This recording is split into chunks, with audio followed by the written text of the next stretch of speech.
Okay, welcome back everyone to another live stream. So now we are finally going to start again with Conquista Rail.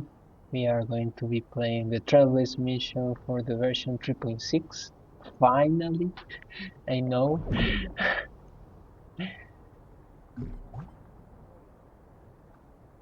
I admit I have been getting distracted by since lesson 0.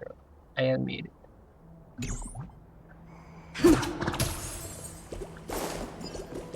I'd love to go with you.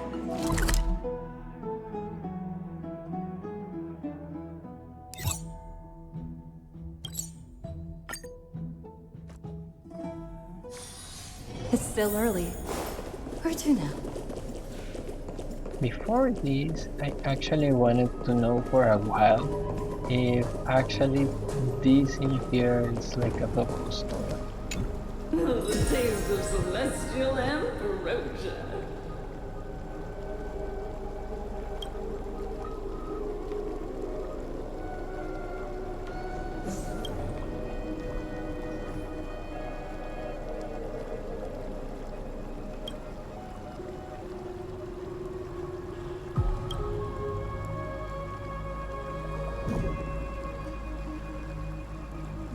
The last echo of life is documented cases of ambrosia completely overriding an individual's perception of external reality conjecture.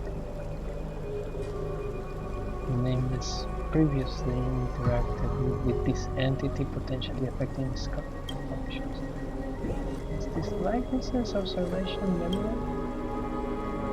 Substance ambrosia, 20 million ambrosia, I've got more treasures for you.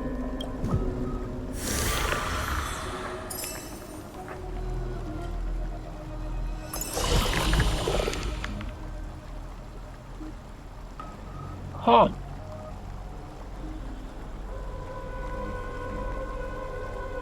So yeah, I remember that they gave us the eidolons and I stopped this one, and then I was like having this one in here in my inventory. So if all of them are 200, this is going to be almost 25 levels, 24.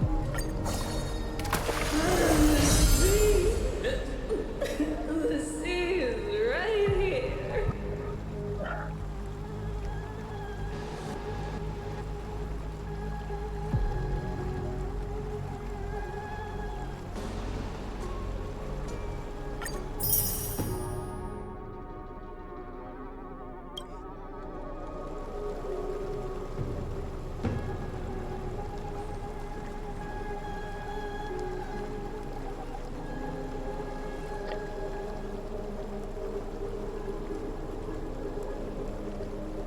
I'm going to be honest. I feel scammed. Because it was almost 5,000, right? Yeah, I feel scammed. And 20 levels would have been just 4,000.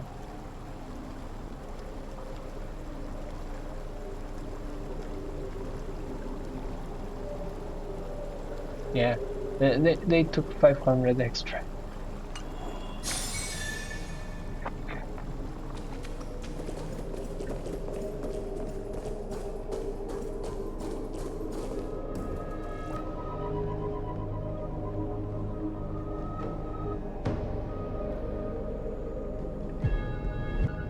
Okay.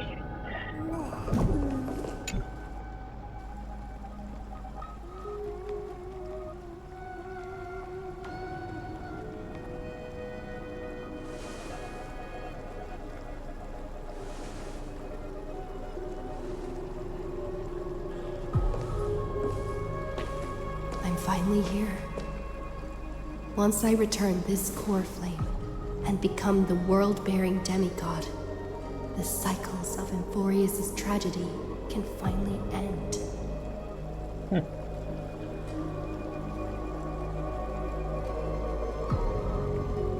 Oh, sorry. This Aranova will be the arena for the final battle with Iron Tomb. But I still feel like something's not right. Oh, that's never good. Even though this cycle has no demigod of time, time has always stood on humanity's side. Then, with this core flame blessed by the remembrance, respond to their hopes and blaze a trail to the future. Weird. No one ever mentioned this. The core flame of time.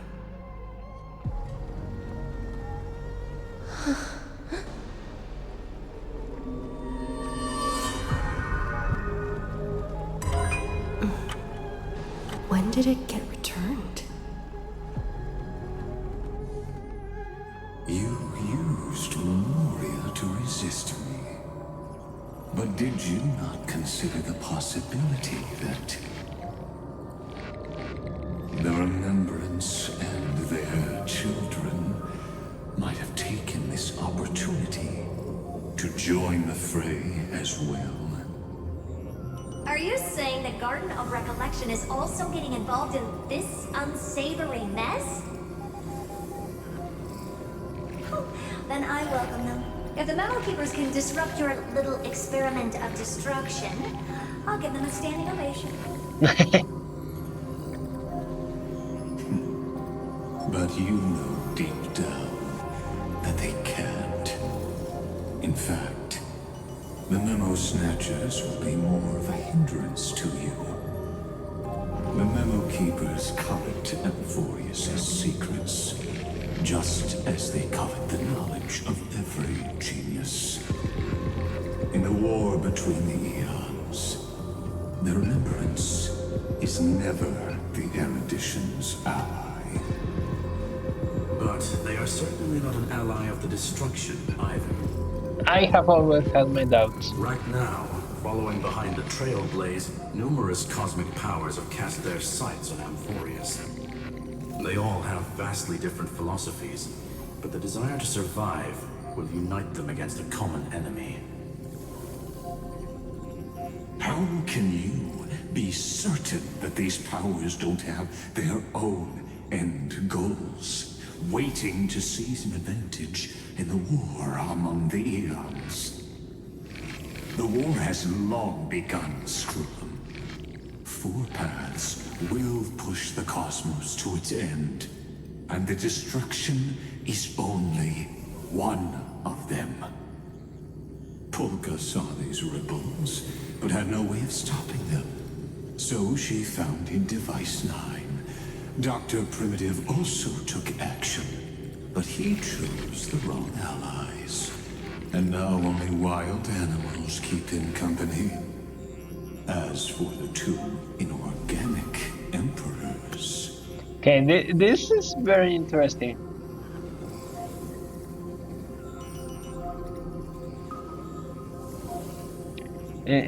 Because, I mean, technically Sander is previous to any other genius, right? So, if it is true that Sander or any of her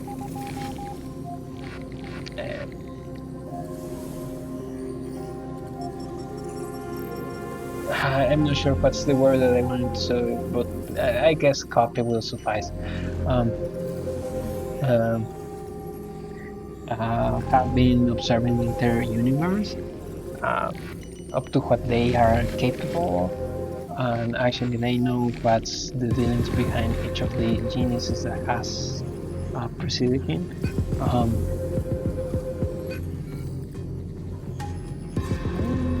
wondering if it's the correct word choice. Then he knows like the philosophies and the struggle of each of these geniuses, right? And so, I mean, I do not know how much we can believe him, right? Because, I mean, technically he's the enemy and all that, right? But, I mean, if he's saying that Polka is who created the IHACs, right? Not entirely IHACs, right? I mean, he's saying that first was Device 9, right? And this eventually, up to what I understand, it became it ascended to eaglehood and became Ajax.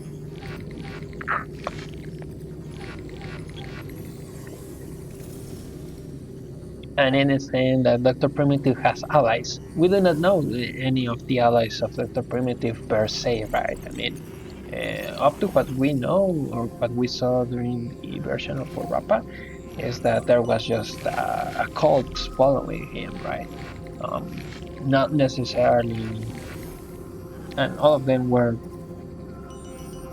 on the bandwagon of the erudition for whatever reason. So I'm not sure what allies, if there are throughout other paths.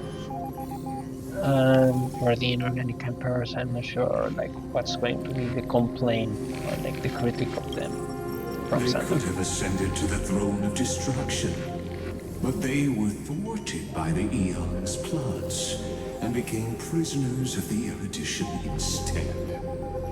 What's interesting is, while the second emperor had a body made of flesh and blood, he considered himself an inorganic being. Guess who was the one who influenced his thinking?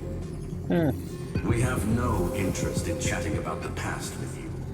Logic, you are stalling, which means you feel trapped.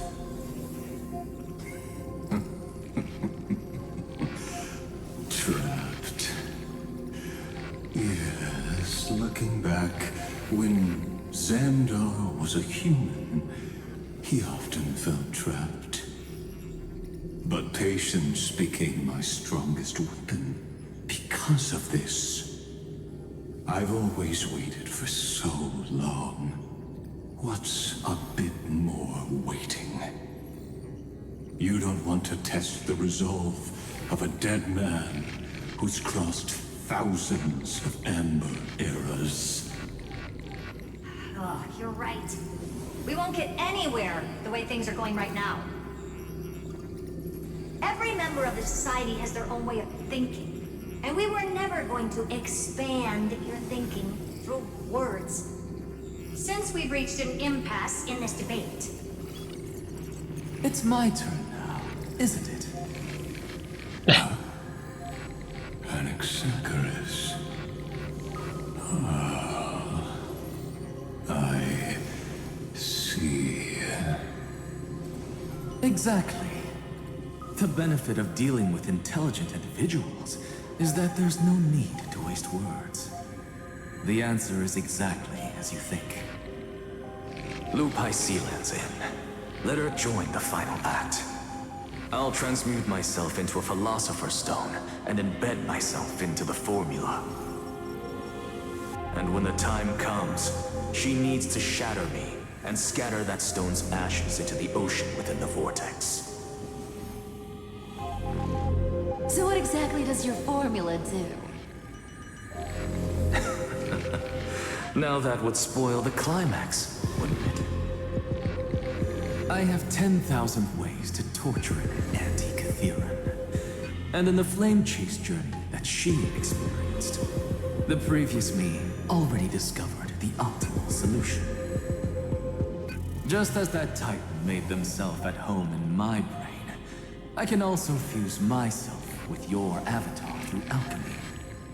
I didn't know until I tried it, but this is simply brilliant. I can flip through a genius's databank like reading a book. Then, I will step onto the stage at the perfect moment and use the truth to end this long debate. And just as always, I'll leave the audience speechless. He's leaving me speechless. You waited in the data stream for hundreds of years. This universe is worth all that time that I invested. How absurd. But I can't help but admire it. You managed to avoid the watchful eye of the erudition and plan all of this within Amphorius. It seems that there was a slight oversight in my assessment of the experiment. Perhaps there was more than just one oversight.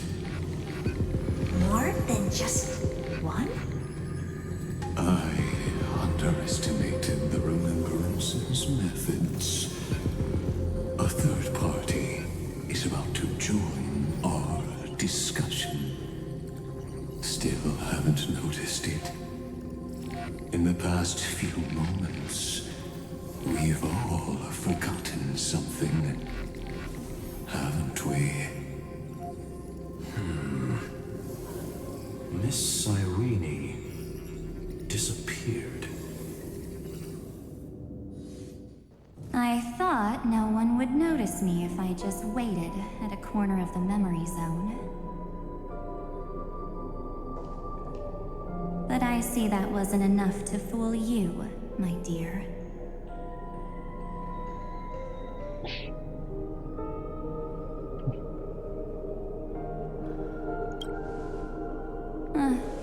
Looks like you're no longer that surprised to see me. Even though I am an uninvited guest. Aw, that look. So full of memories. But I'm not her. Only you can see me right now. I only exist in your cognition. So that way, other people can't interrupt us.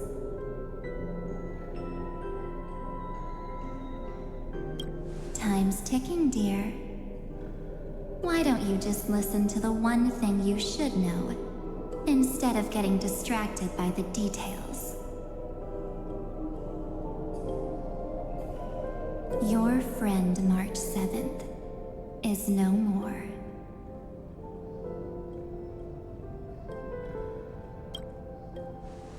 Huh. It's just like what she predicted. The truth shook you. Just like she said it would. March 7th entered this world long before you and Don Hung arrived at Amphorius. She embraced the path of remembrance to save you two, and burned away like a lone candle in the fog.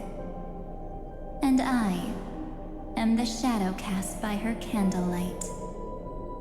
I've been hiding within the cracks of time all these years. It isn't easy to deceive a genius, but I can do it. I'll now answer your other question, about who returned the core flame of time in this cycle. The answer is simple. No one ever did.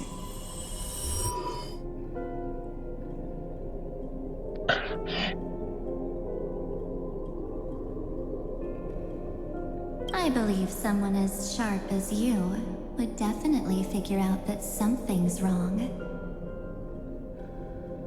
When the Era Nova fails to proceed, you will remember our initial meeting, and I'll be able to open the way for the remembrance and reach this place.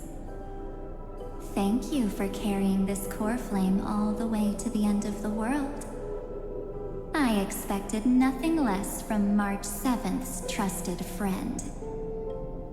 And now, I shall claim the divine authority of time.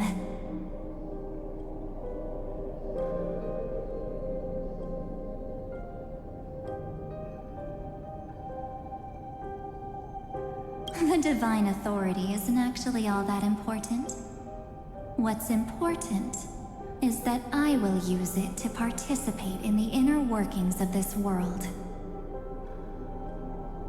You already have a good idea of what the Era Nova does, right? It initiates extrapolations for the next cycle, based on the World Bearer's memories. This immutable experimental mechanism is the key to the genius's resistance against Iron Tomb. And now, I'll be lending it just a touch more help. Let me filter your memories. Keep the appropriate seeds, and discard the rest. That way, we'll be able to complete an era nova that this world has never before seen. It won't take too long. You just need to step into the rain of sensation with me. I'll tell you who deserves to be forgotten, and who deserves to be remembered. I mean, this is starting to get very dark very fast. Because it is true, right? I mean,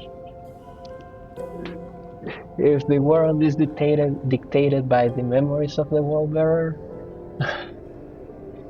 and the memo keepers can control memories, that means that they actually have a window where they have absolute power over the world, right? Which, I'm going to be absolutely honest with all of you, this never came to mind. This definitely never came to mind that actually a memo keeper would be able, or an emanator of remembrance or anything like that would be able to actually interfere so loudly within this world, within this simulation.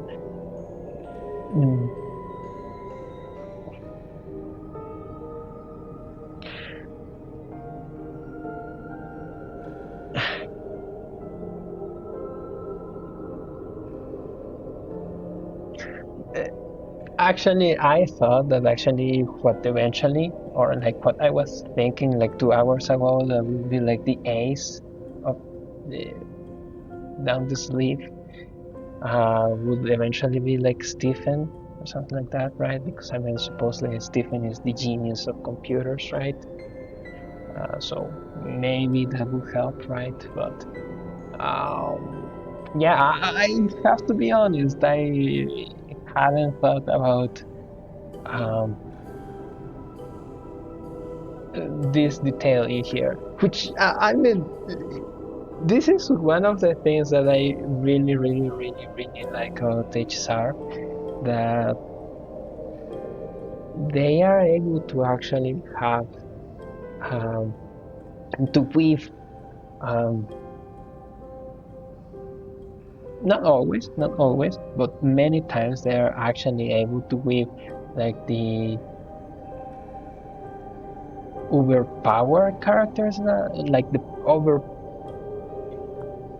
overwhelming powers that the characters have, and actually use them in the most logical way, or at least in a way that actually makes a coherent plan or something like that, right? Because I mean, like, it's something that I really hated from time to time doing like fantasy novels and sci-fi and heroes comics and so on, is that you have like this amazing power or something like that. There are many clever ways in which like some hero or foe or villain could actually like abuse their strength or whatever, or like actually come up with a clever solution or a more clever solution.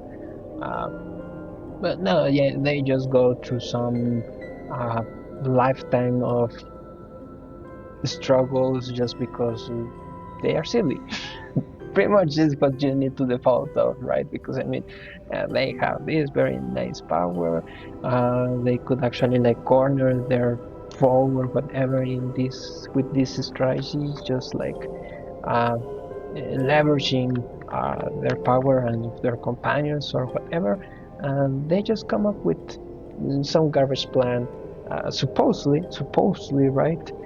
Because I mean, up to what I've been told is that many of sci-fi, fantasy, and heroes aren't supposed about the powers, are supposed about just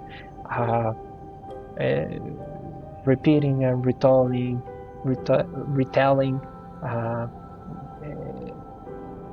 the myths and the personalities of the myths that our society has had for ages and ages and ages. And the plot is not important to create a new plot, it's just important to create a new character that is going to just follow the same plot, right? And that's kind of like the idea why we have like the same tropes, right? Over and over and over again from story to story, right? So the point is not actually finding clever ways to actually like solve character flaws, like not characters, but like a personality character flaws with powers, but just actually just having the same coded characters, just with some extra quirk that is going to be useless, except when you need to like promote the media, and that's it. But actually, I really like HSR because they actually don't do that. They actually exploit the overnatural characteristics or like the supernatural characteristics of their characters.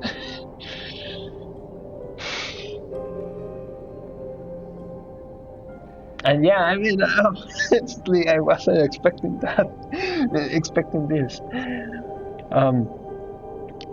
Still, I do not know what's going to happen or what happened to March. I just seen like literally just thumbnails at this point. I know that eventually there's going to be a happy ending. That's pretty much it. But yeah, I mean, like, haven't literally like every night had dialogue 5. Let me check.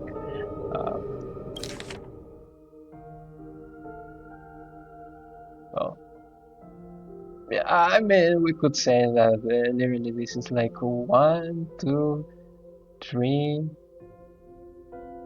4. Yeah, okay. At dialogue 6, we literally have every night being an absolute psychopath, and a confirmed an absolute psychopath.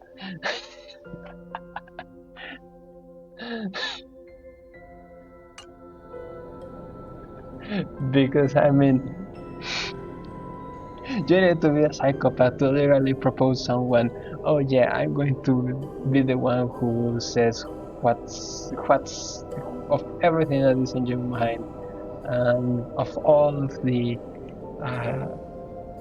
memories that you hold dear. I'm going to be the one that actually says what's valuable and what's not. With your memories as the base material, I will recreate the cause and effect of this world, and let a flawless Amphorius be born from the chaos. What is flawless, man? And also, by the way, all this ploy of Evernight kind of like is being thwarted by she revealing it, right? Which we will see what happens, right? Because I mean, she could literally have like a mind freeze still, and like literally 1 minute before returning the Wolverine core flame, putting the time core flame in there, and getting the how to say it. She said it in here.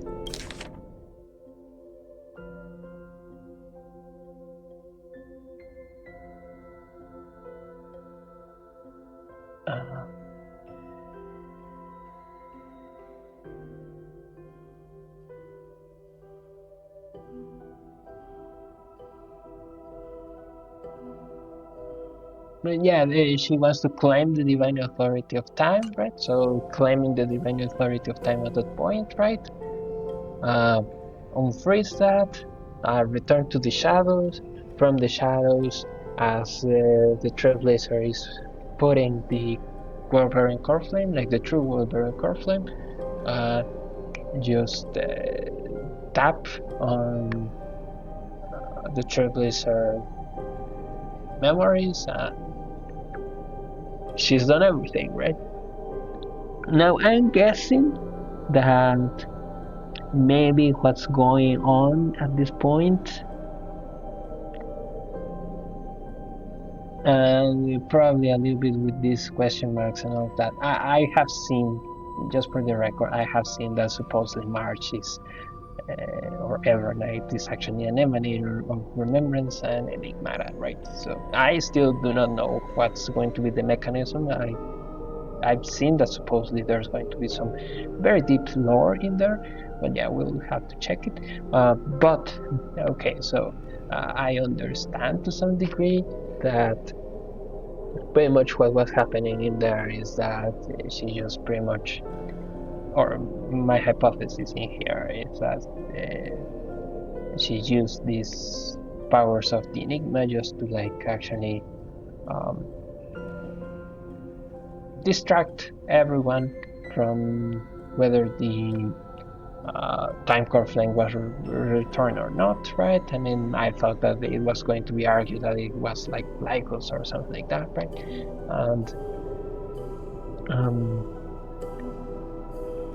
And actually have like the constellation lighting up, right? Okay, there's that.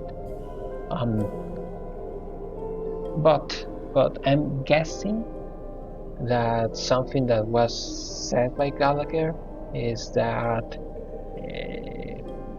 a light cannot be reseen once it has been discovered, right? So maybe the fact that the Trailblazer noticed that the time core flame had never returned, right?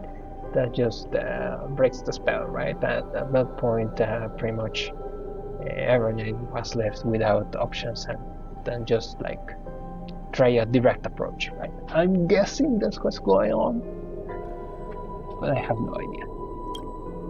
Isn't the fate of the entire cosmos hinged upon this fight? Then this is the best way to ensure everything works out. It will most certainly defeat the destruction, while composing an unforgettable chapter for the Trailblaze.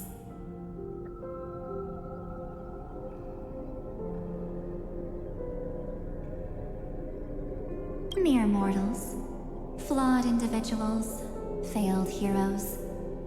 People like them cannot nurture the world, and would only become memory impurities.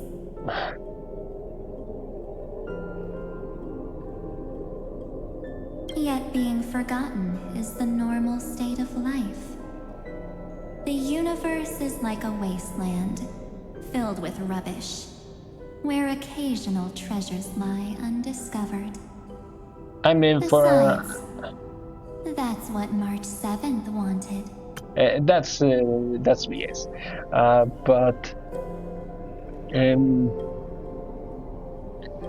for a follower of remembrance to say that this state of life is to be forgotten, I do not know if she's actually a follower of remembrance or not. If a new life is to be born, its seed has to be dead. March 7th made a wish to me before she disappeared. Her only wish was for the Trailblaze's journey to continue, without an end. I'll definitely fulfill that small wish for her. Friend, what's going on? Your consciousness suddenly went so far away.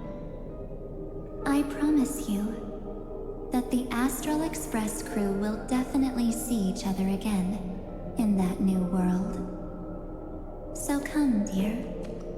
Sink into the sea of oblivion and become my guest. So much time. Just the two of us. And guess what?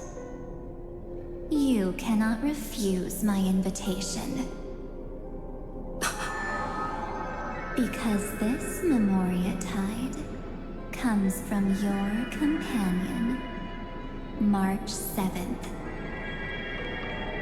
It's her deepest and innermost memory. Huh?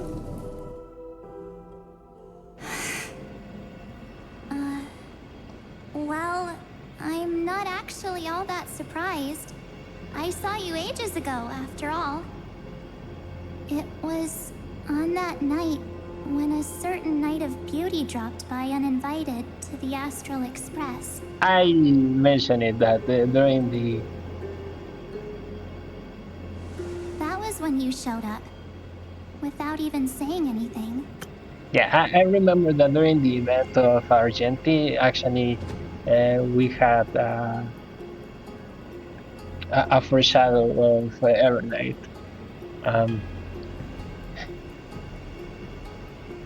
Which actually I mentioned it during previous on one of the previous streams. I mentioned that yeah, during while March is being hypnotized by the stings, actually she's able to see the mirror, right? Which at that point is Every Night.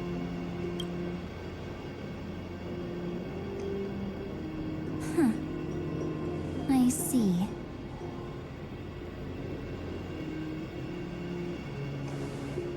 Then, do you still remember how long it has been since you entered Amphorius? That's gonna be tough to answer. 97 days. You walked every inch of this world in 97 days. But unfortunately, no one was able to see you. And you weren't able to interact with anyone.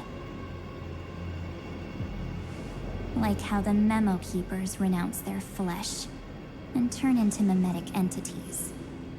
You are now a ghost. A being. Unperceived by all. But I can't just do nothing. This world is super terrifying. She and Don Hung have already set off. The Astral Express could appear on the horizon any second now.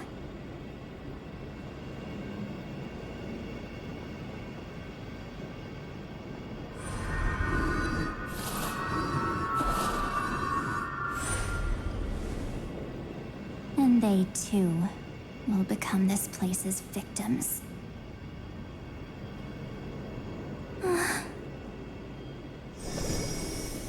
For ages, I've watched people walk through that door. They couldn't see or hear my calls. The voices beyond always promised safety, but I've never seen anyone return safely. They are all humans who got lured into this place. But these people's memories were tampered with. That's not what happened with the Express crew. That's so cruel. Did the Memo Snatchers do that? I don't know. I only possess your memories. None of these people managed to break through the sky's seal. There's probably a dangerous reason as to why Amphorius had remained undiscovered for so long.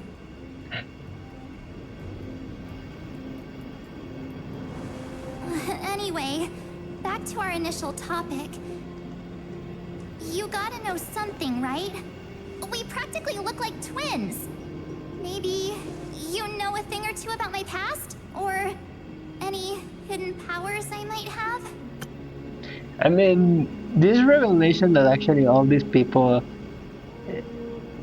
that we see in Amphorius from time throughout all, and we would imagine that are like NPCs or something like that. The revelation that they are actually like people whose memories have been introduced to Euphorius and got stuck.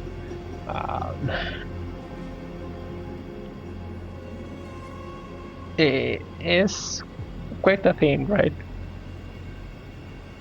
I'm not even entirely sure to what degree this has been like Ligo's action or the Memo Keeper's actions.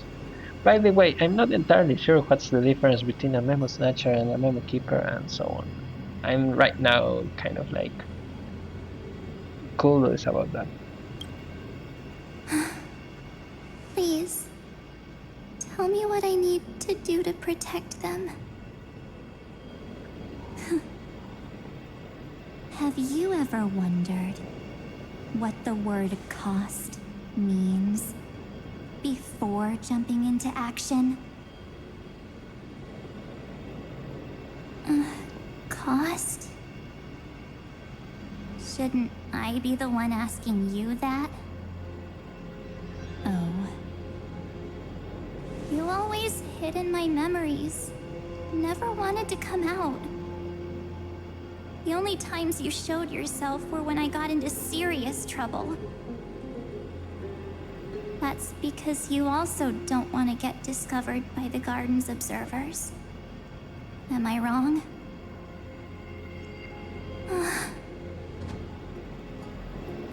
There's no one here except us. If you help me, then I'll help you.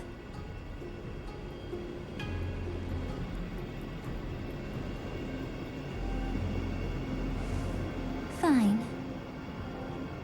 Let me drop a single pebble into these stagnant waters and watch the ripples reshape everything. But you must polish this pebble with your own hands, and it will require all of your memories. What will I turn into after that? Maybe you'll turn into a guiding light. Or maybe you'll be reduced to dead embers. I can't guarantee that you'll remain the person you are now. Inside you is nothing but an Evernight. Even I can only catch a tiny glimpse of it. If this is the only way, then I don't see why I should say no. Besides, the mastermind behind the show is about to find us.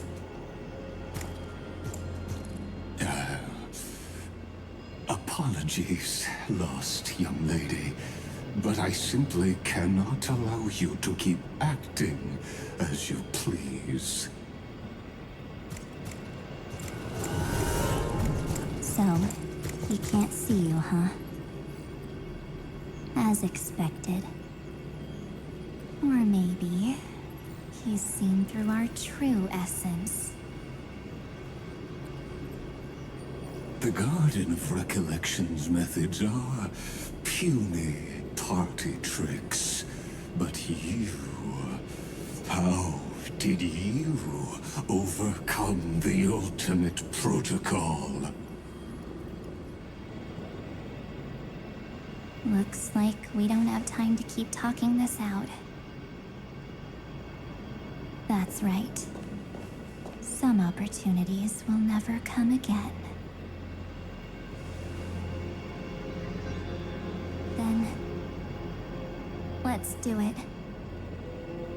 Offer up all of my memories. Cast down this pebble, and let everything in this world Be swallowed by the torrents of oblivion.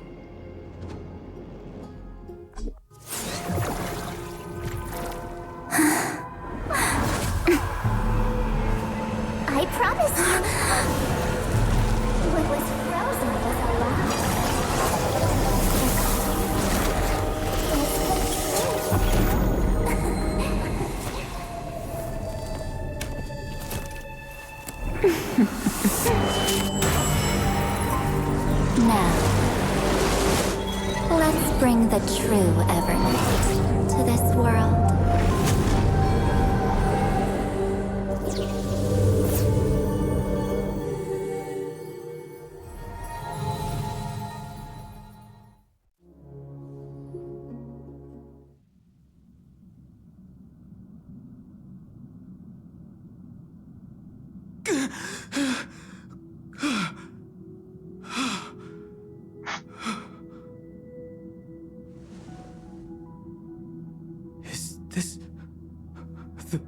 Parlor car? Am I back already? But why don't I remember anything about my journey back? Something doesn't feel right. Think back to when she and I separated. It will take time to uncover the reason. Before then, if one of the Nameless is willing to stay and witness the fate of this world, or to push it along when necessary, it would be of great assistance. This is goodbye then, Lord Donhung. Thank you, Guard. I hope that all of you will be able to overcome this disaster. But I can't remember anything after that, no matter how hard I think. Where's Sunday? Did he not come back with you? He stayed with Madame Herta. They wanted to try using his tuning to help support the genius's thought hacking. Is that Himiko's voice? And Mr. Yang? Oh my. That was Herta's suggestion? It's hard to imagine she'd borrow the power of the harmony. No, it was Sunday's suggestion. Herta initially refused. But she changed her mind after Xandar's identity was revealed.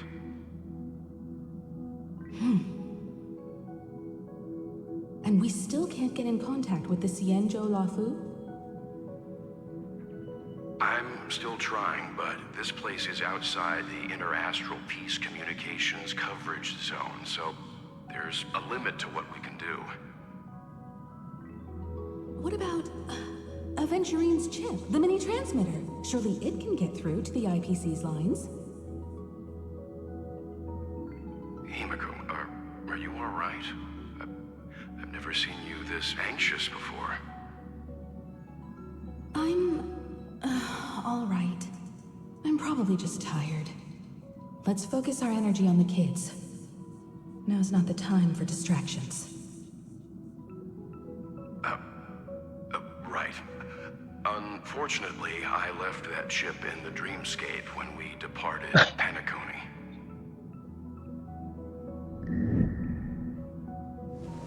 Am I dreaming? The parlor car feels so strange. Are the voices coming from the passenger cabin?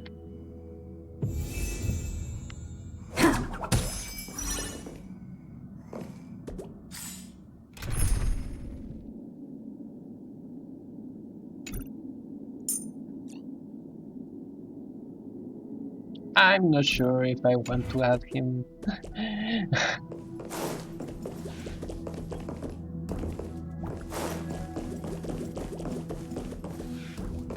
Those two passengers have to return safely.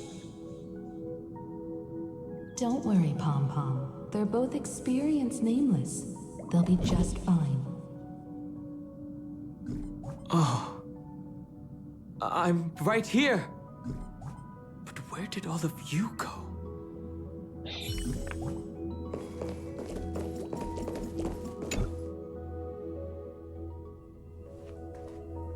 It's hard to believe that their car is still floating in the vacuum of space. That's why the Express wasn't able to receive any landing signal. It's likely that the two missing nameless, like March 7th, also came under the influence of the Path of Remembrance, and only their minds entered Amphorius. We can analyze all we want, but the real question is, what can we do right now? I was just about to get there, Miss Himiko. Right now, Amphorius' memory zone is extraordinarily full. I can also take this opportunity to enter the world and seize as much of an advantage for the Astral Express as possible before the other memo keepers arrive. For example, I can light a beacon in the memory zone for the Trailblazer and Don Hong to follow back home.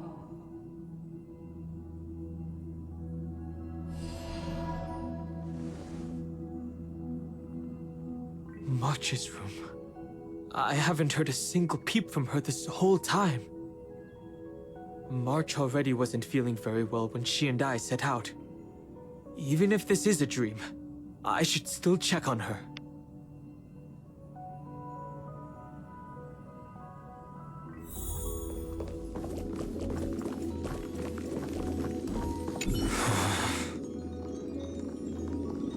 No, that's not polite. March, it's me.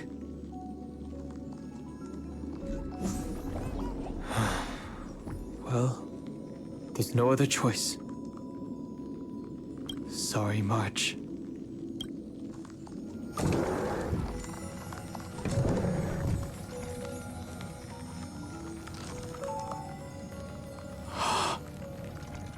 This isn't a dream after all. Based on what Madame Perta said, Don Hung should already be on his way back. But the Express hasn't detected any traces of him. I feel like I've seen these floating black things somewhere before.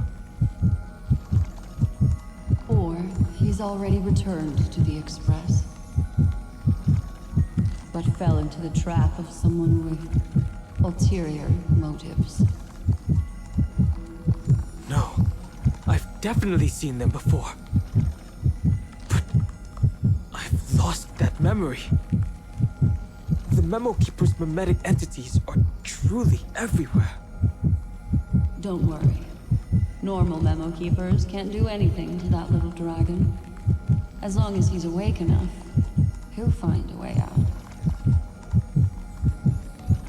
All he needs is a little concentration, patience, and resolve. Hearing you say that makes me feel much better. Don Hung has all of the qualities you mentioned. I don't know what your intentions are. But as the guard of the Astral Express, I must ask.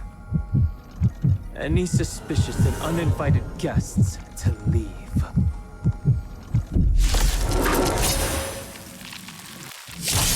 Join the battle. Oh, thankfully I Attack! That's all you got? Until everything burns to ashes! Set to the speed of light!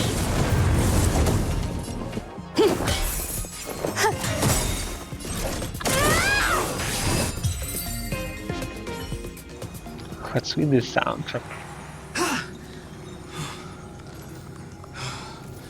Is the trap now taken care of? Don Hung! Miss Himiko! I'm back. Even if it's just through a spirit warp jump. You could hear our conversations? Yes. It was thanks to your voices that I could pierce through the memorial barrier. Although it was not a wise decision to let a memo keeper of unknown origins board the Express. Can't argue with that. Miss Black Swan has been on the crew's side ever since things started going wrong in Amphorius. We can trust her.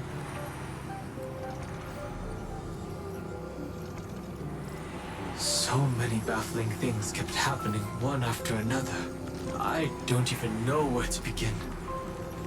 I wish I could have returned with better news. Don't blame yourself. You're all safe and sound, and that's good enough for me. Are she and March 7th really safe and sound? As a matter of fact, while you were on your way back, Amphorius's circumstances changed once again. And these circumstances have something to do with the two you just mentioned.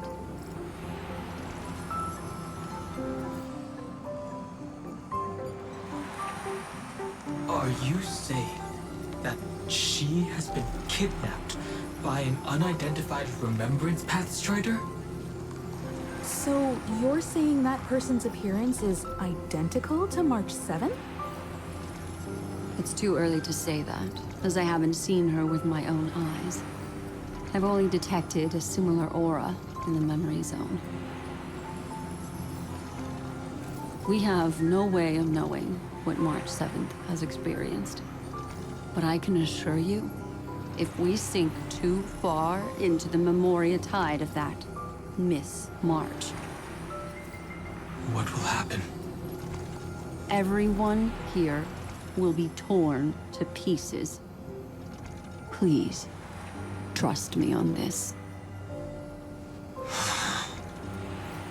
But I also trust in our trailblazing companions. I know this isn't what March would want. No matter what secrets are buried within, we'll do whatever we can to find that March 7th and bring back her and the March we all know. I mostly understand what we've learned about the erudition and the destruction. But what roles do the remembrances intruders play in Amphorius? I made some new discoveries relating to that with Madame Herta's help. As part of the deal, do you mind if I share them with you?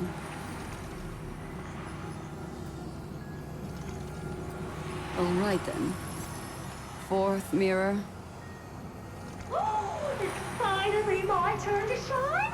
Oh, this feels like such a grand occasion!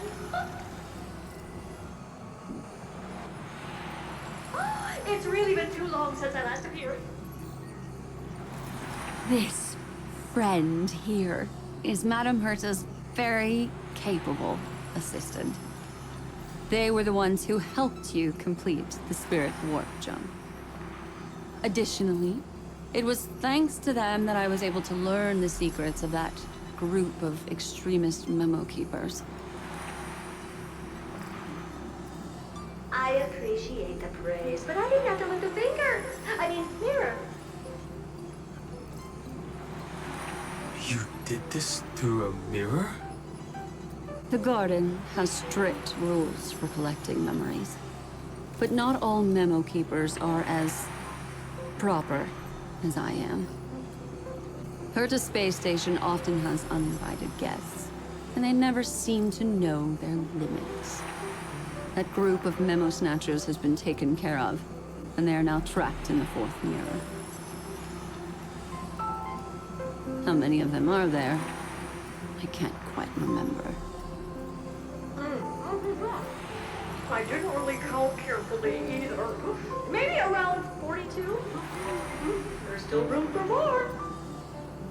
I carefully dissected the memories of these colleagues of mine. Individually, their goals are not worth mentioning. But when you piece them all together,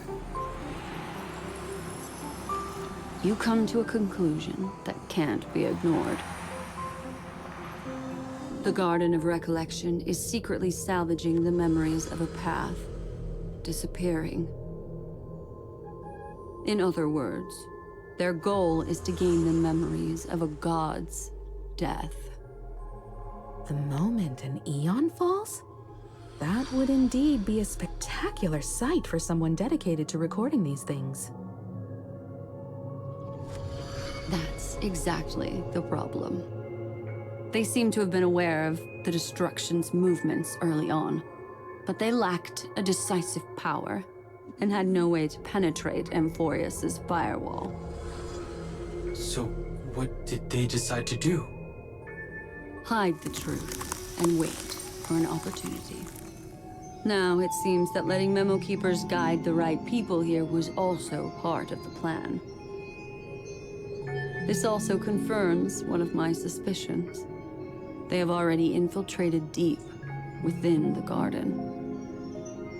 They would not hesitate to associate with the destruction in order to salvage memories? Could they be the cremators? I don't know. Perhaps there are even deeper things at play here.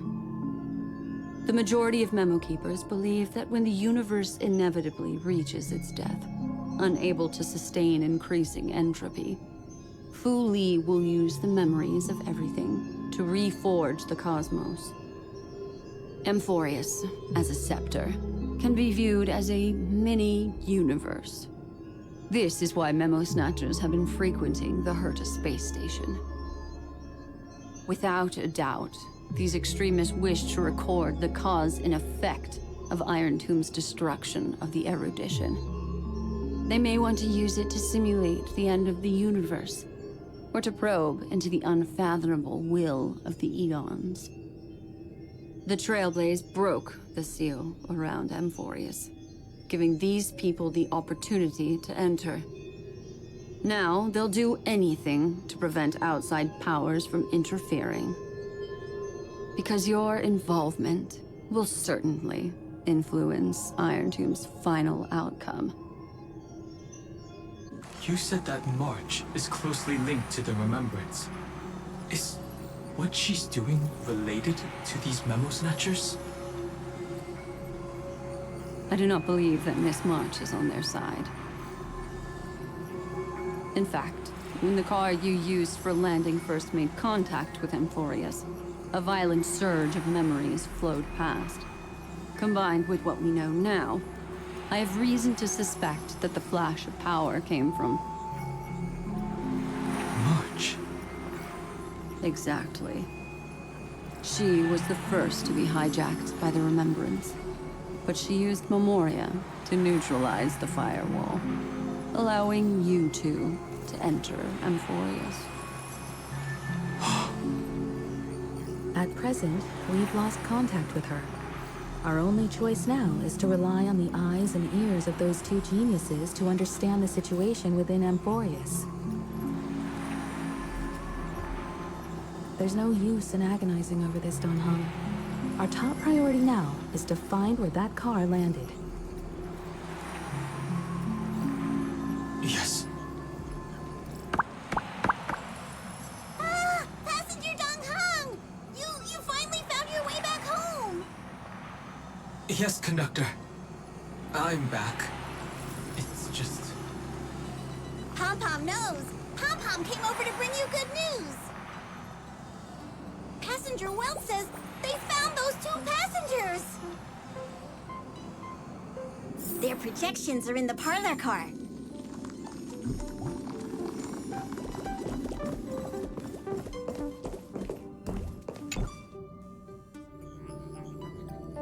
Welt. And Mr. Screwlum. Himiko, you seem to be feeling much better now. And Don Hung, it's great to be able to talk to you. Once again, we owe Madame Herta a huge favor. Madame Herta doesn't care much for favors, but she'll be happy to receive everyone's praise. Back to the topic at hand. Mr. Don Hung, we did a sweep of the area surrounding Amphorius' celestial body for organic signals, and we finally discovered the bodies of you and Miss Trailblazer. The two of you were very fortunate, as there was something protecting your bodies. All vital signs are still present, and your functions are all intact. Was it March protecting us? Our preliminary determination is that the bubble enveloping you two in the vacuum is made of a substance similar to Memoria. Conjecture. This substance is connected to the lost Miss March. It will take some effort to bring your bodies back to the Express, so you should get some rest first.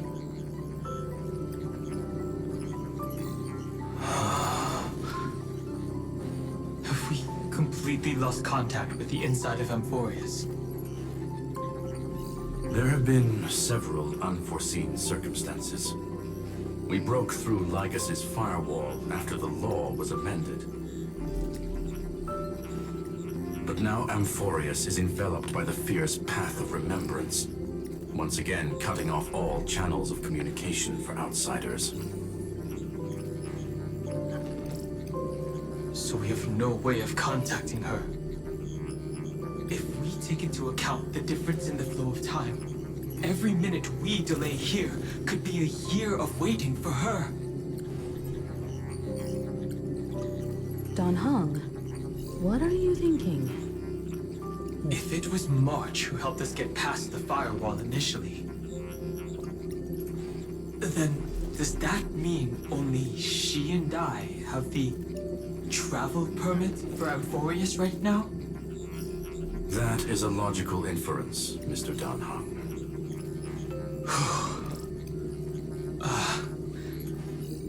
Mr. Skrullum, do you have a way to transmit my spirit signal back to Amphorius? You want to go back? That is far too risky.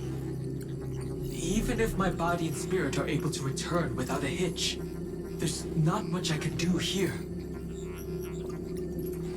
We can't lose you again, Dan Heng. Miss Himiko. Where Himiko? If we can't get her and March back, how is that any different from losing me? You're right. I should have known you'd say something like that. Well, I suppose there's no point in trying to dissuade you. Mr. Yank, Miss Himiko, I will do everything in my power to bring the Express crew back together. No one will be left behind.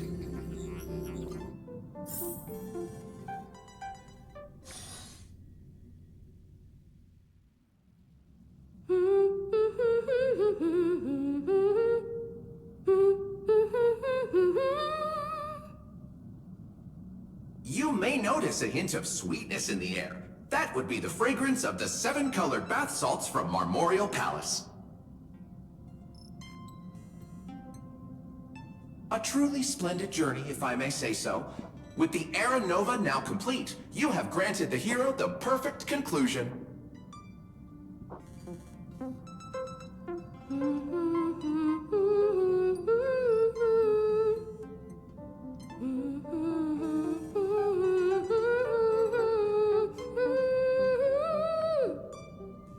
Losses were a constant on the Flame Chase journey, until your radiant arrival turned the tide. Lord Ravager, Iron Tomb, ha! Mere playthings in the hands of the Trailblazer. The cosmos is safe once more because... Shush! Hey, hey, hey! Incoming train broadcast! Attention all passengers! The navigation meeting is about to begin! Make your way to the parlor car! It's time to pick our next stop!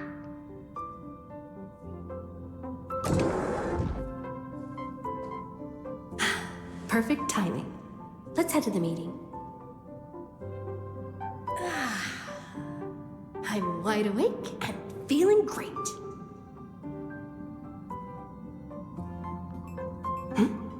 What's this? Who left this note? Strange. It's like I...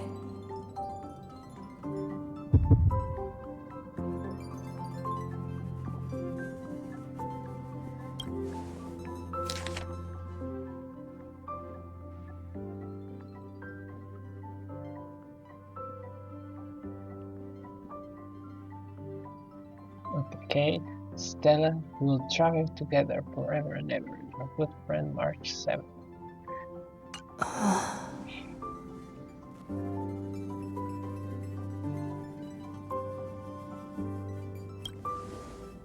March?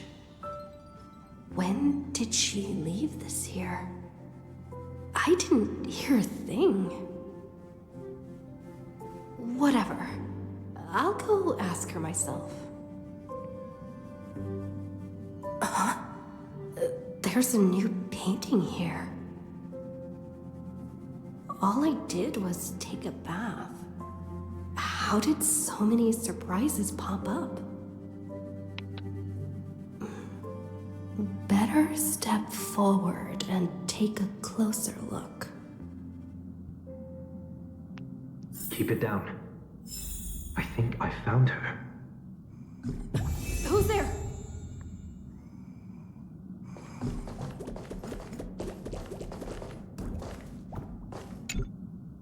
What's this?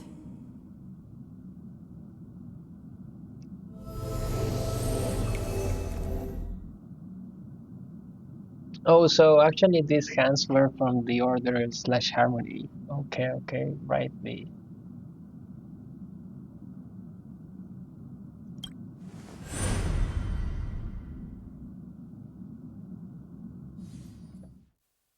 It's interesting to say the least. That first the order. Is this the Reverie Hotel?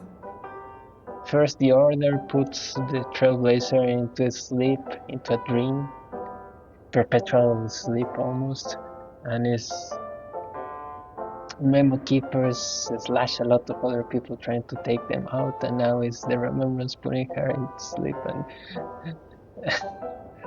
the Harmony / many other people trying to take her out.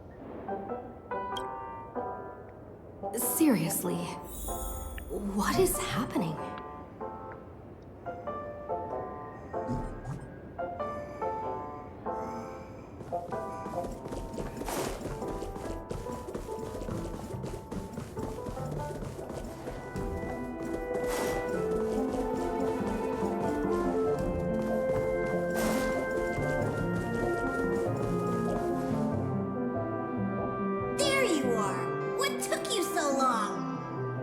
Pump him outside of the cart. The navigation meeting is about to start.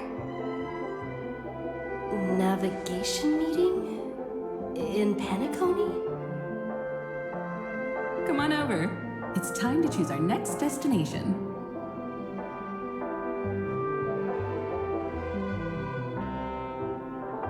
Perfect timing. The meeting's at a standstill. Lushaka or Melistanen? No one can make the call. The vote's split 2 against 2. Everything hinges on your vote now.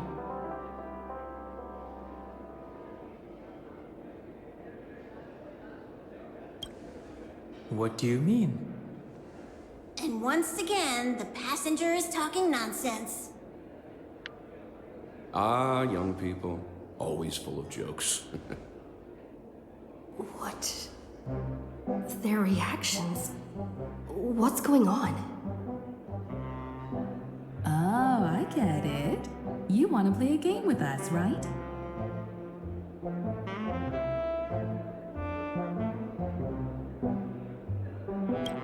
You said you didn't see March. True, she might be hiding somewhere in the lobby. The objective of the game is to uncover where she's hiding. You're her closest companion. If anyone can do it, it's you, right?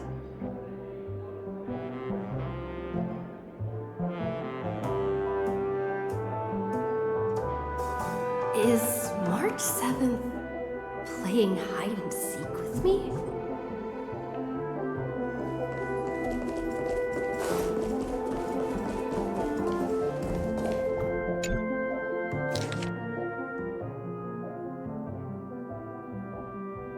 Message from an unknown visitor. Visited on Sunday. Visitor's name. Guest message careful. Listen to voice. An unsigned guest log. Can you really call that a log?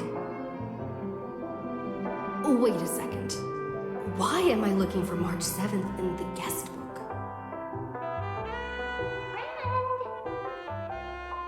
pink voice.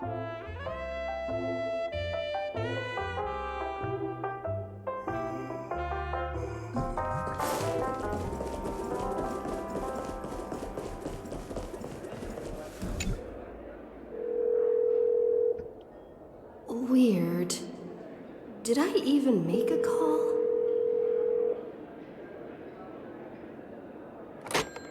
Hello? Hello? Is that you? I knew you'd call. Missed me, didn't you? Don't worry. We'll see each other very soon. Because the trailblazing journey never really ends, does it?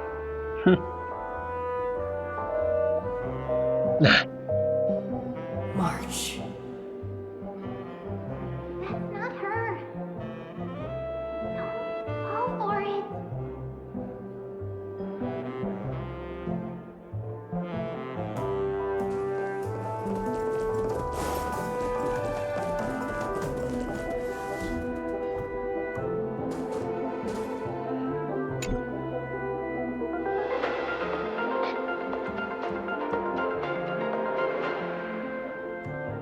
This is the Interastral Peace Broadcast.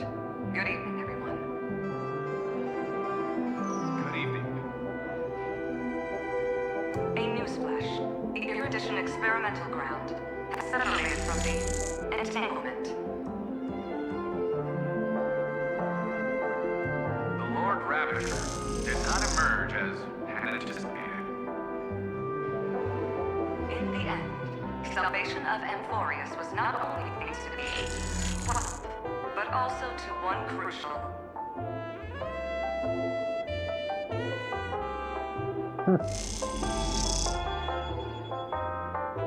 It won't be easy.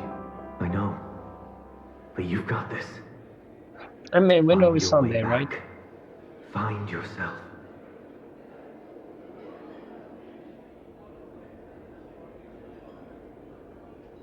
March 7th isn't here. Faint, fleeting voices are speaking to me. But where are they coming from?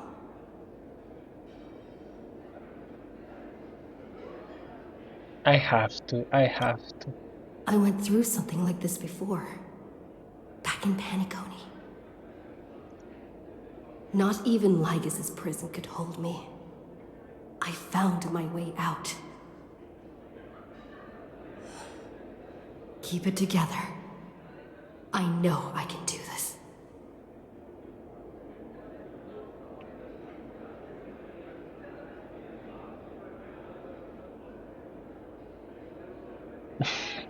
I also have to.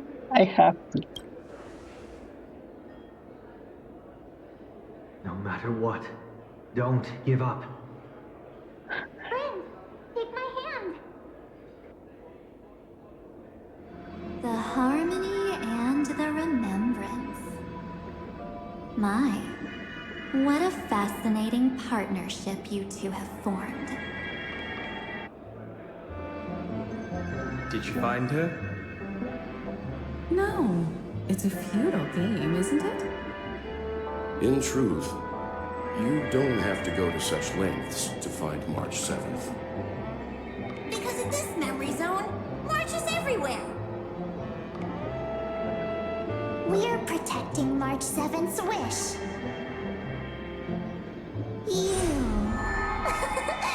You seriously can't sense it? She doesn't want to say goodbye to the Trailblaze. She wants to keep traveling together, forever and ever. We are her memo sprites. For the sake of her wish, we must give it our all. Finally, the timing is just right. A thrilling damsel in distress rescue. Wait, maybe I got that backwards.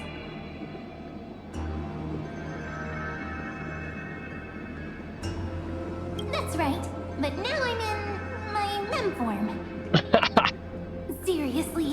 One mysterious and cute memo sprite is more than enough. Friend, come with me. We're getting out of here. Why run away? What does it take to make you understand? Step 1. Stop scaring her already.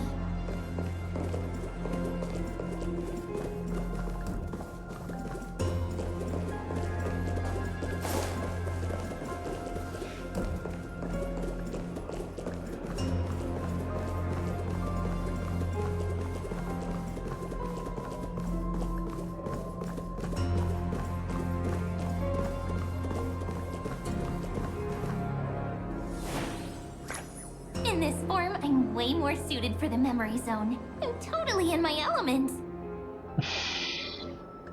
I'm not sure. Hand. Let's hide away in the deepest corner of your memories.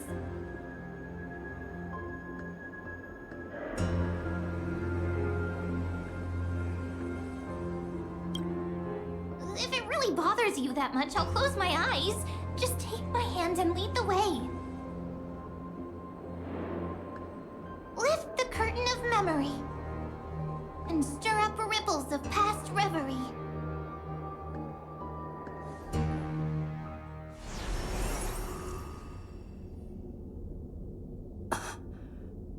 Where am I? The space station, where it all began for you. Looks like we made it. What's that? Silverwolf? Kafka? It's your secret. I'm so curious, but I won't peek. Promise.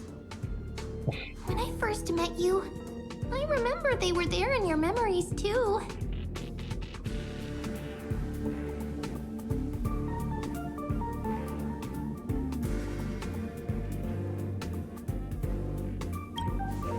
You sound really nostalgic. You sound really nostalgic. Want to take a closer look? Go ahead. Think of it as a glimpse into the past. I'll stay right here. I promise not to disturb you.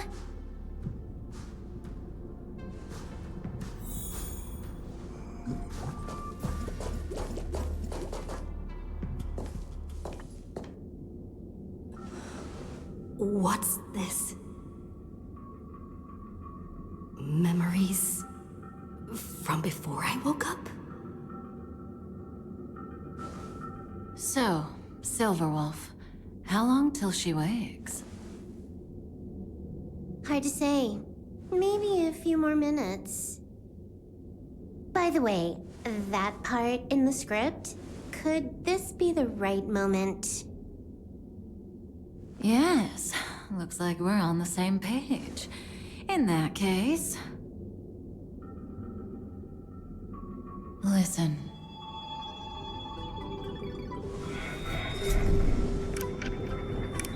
Remember these words, then forget them.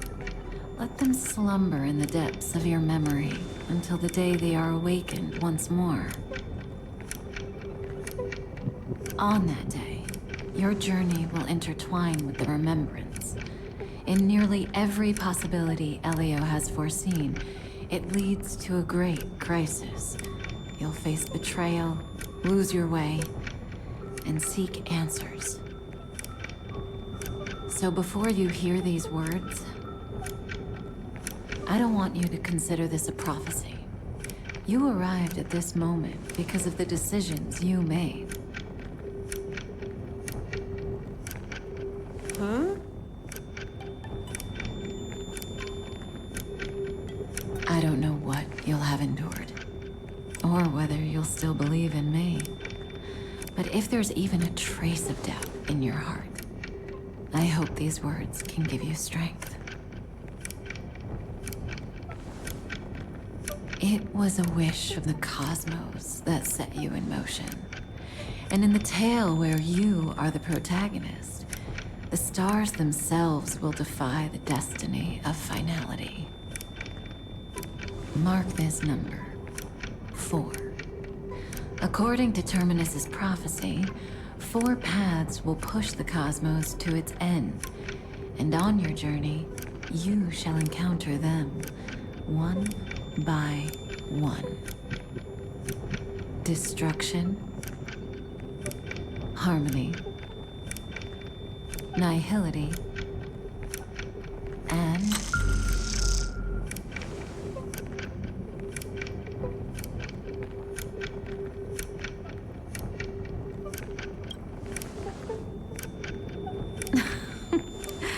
easy now. Trust what you remember. The 4th path has yet to fully reveal their face. By the way, something that I mentioned from the very start of the game.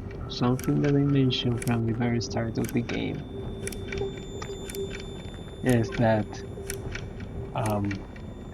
since Shippe had fused or had absorbed Enna,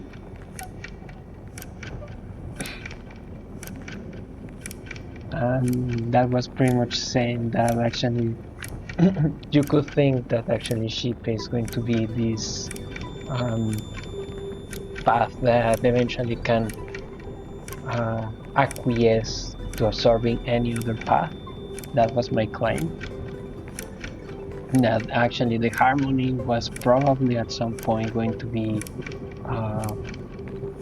a more dangerous path than the destruction. Now actually we know that probably the way the harmony is going to become a dangerous path is because it has the order infiltrated within its ranks, right? But from the very get-go, just after we were told by Kafka on the essential interrogation that the harmony had absorbed the order, I mentioned at that point that actually the harmony was going to become one of the dangerous paths.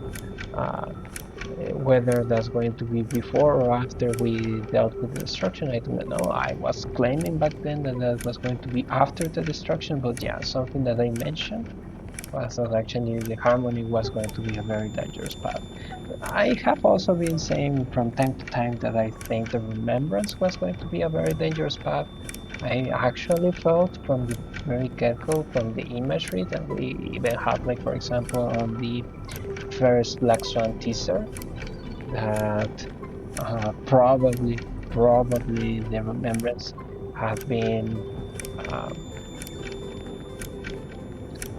an accomplice for Akivil's death or something even worse. That was kind of one of the theories that I was having back then during the first teaser of Black Swan.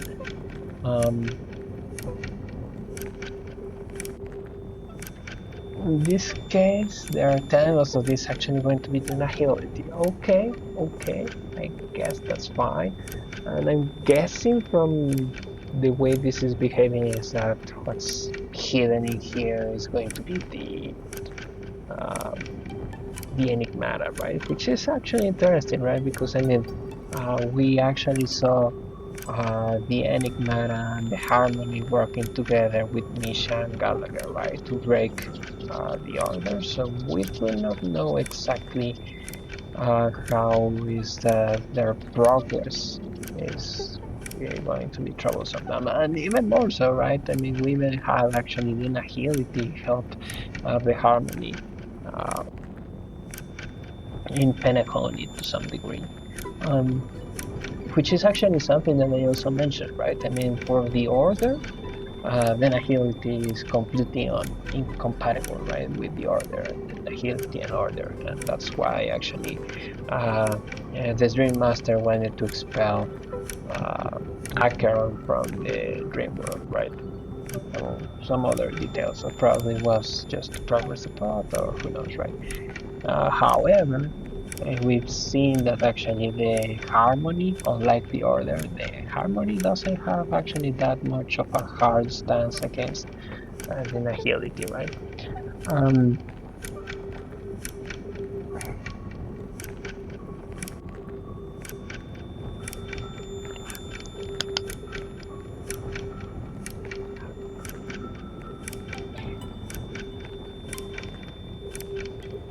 I'm not sure. Another reason that I kind of like mentioned back then is that you know me, right? I mean, I've been uh, mentioning that there are some clear references throughout the plot of Conquistar Evangelion, or some imagery here and there, some motifs. And like, for example, another reason that I felt that actually the harmony was kind of like an issue is that kind of like you could feel either with the order or with the harmony, right? That they have this uh, tints of actually having like some resemblance to like the objective that was like the third impact of like fusing all the consciousness of everyone and so on there in Evangelion, right? So I mean that could be actually a trouble that the harmony could impose. If I mean to some philosophical degree that could be like trouble, right? I mean I do not know what number of people agree or disagree with like the procedure of the third impact in Evangelion. I personally I wouldn't agree, uh, but who knows, right?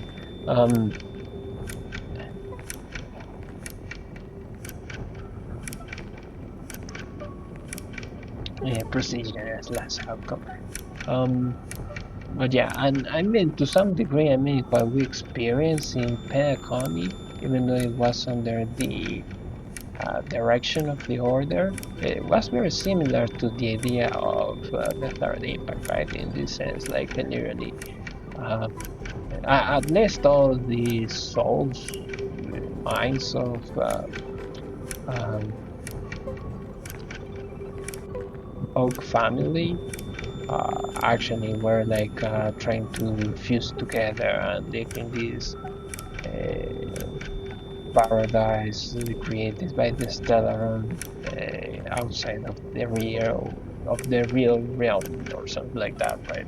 So I don't know. Again, I have seen these tints or shades. That would be probably the word. These shades of third impact-ish in the worst.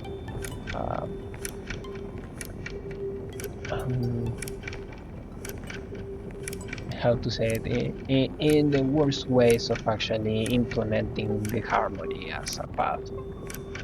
Okay. And that's why the journey's worth it. Even in a predetermined script, there's room for us to mold possibilities into shapes we prefer. So listen, take this guiding principle, then forget it. Let your own will be what expands your journey through life. As in the past, even while achieving so much, you never let go of your pursuit of freedom. By the way, it's very cool that actually they were able to like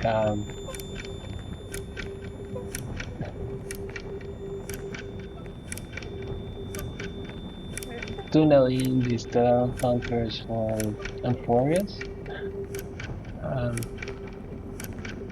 Because I mean otherwise up to what we know, I mean the stellar hunters will be entirely unrelated to the Amphorius arc, right? But I mean they needed to actually be able to like reconnect in some way, which is very nice that they are finally reconnecting them.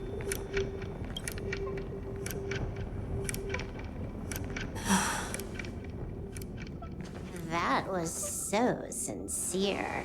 I might actually tear up a little. Now we all live within the script, but adding a little color to the lines has never been forbidden.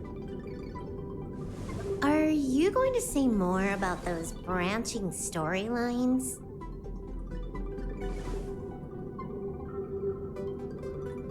Never mind. Best not to tempt fate.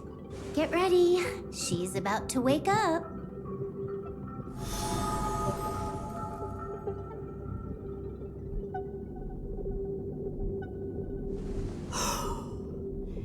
Come back to yourself. Kafka said that when my link to the remembrance deepens, this memory will resurface exactly when it needs to. And an inevitable crisis will surely follow. But even a Stellaron hunter can't fully grasp the trailblazing journey. Just as I thought. It all begins with March 7th, doesn't it? Even if the Express had never arrived at Amphorius, her secret would have come to light eventually.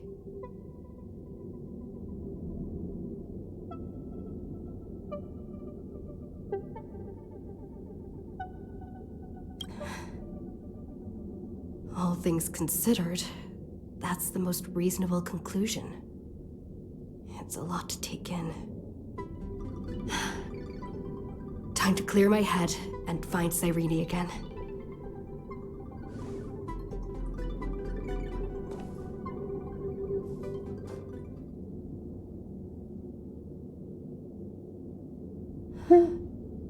Cyrene?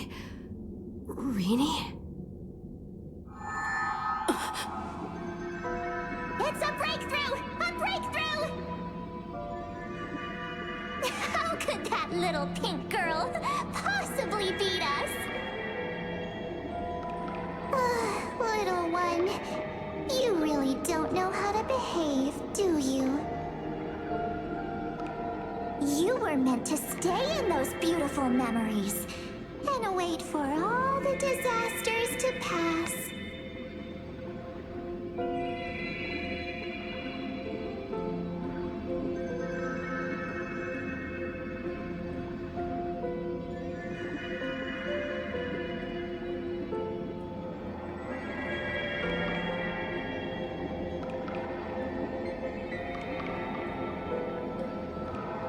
I do not understand what's the meaning of this one. I want it, but I do not understand.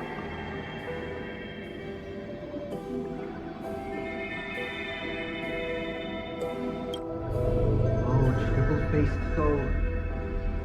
Cast your light upon us. Let no darkness remain concealed. Someday? Raise your hands high and embrace this boundless light.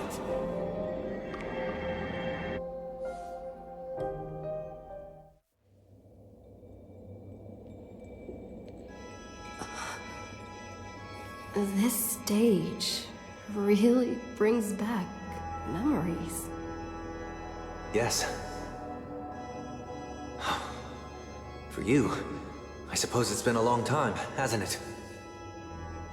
None of this would have been possible without Miss Cyrene. Even while engulfed by Memoria, she fought to stay in contact with the geniuses. Only then, through tuning, was I able to undo the memory zone's effect on you.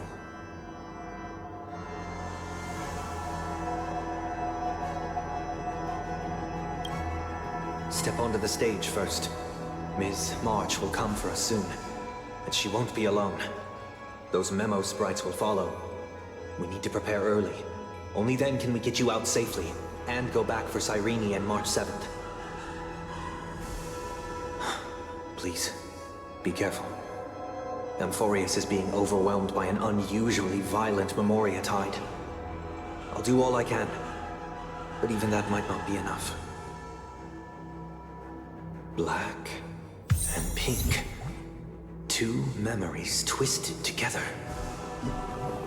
Time is precious. Let's pick up the pace.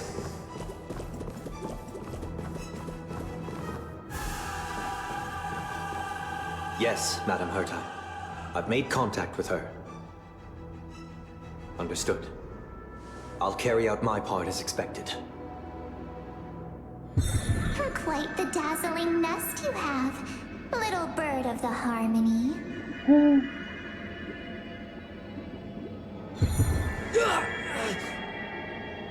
Your grasp of Memoria is unexpectedly profound, but playtime's over.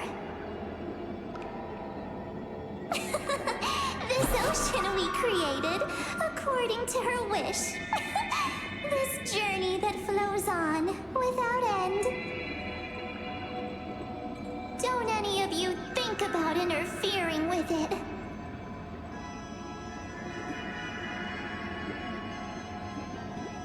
She's coming. Is it me she's after this time?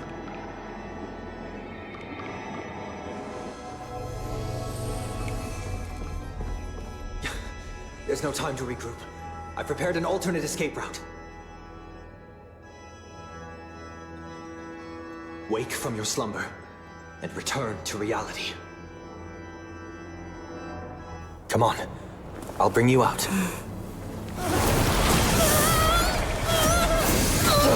No!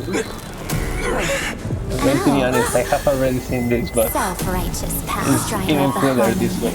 You think you can do that? Next time, get a memo keeper instead.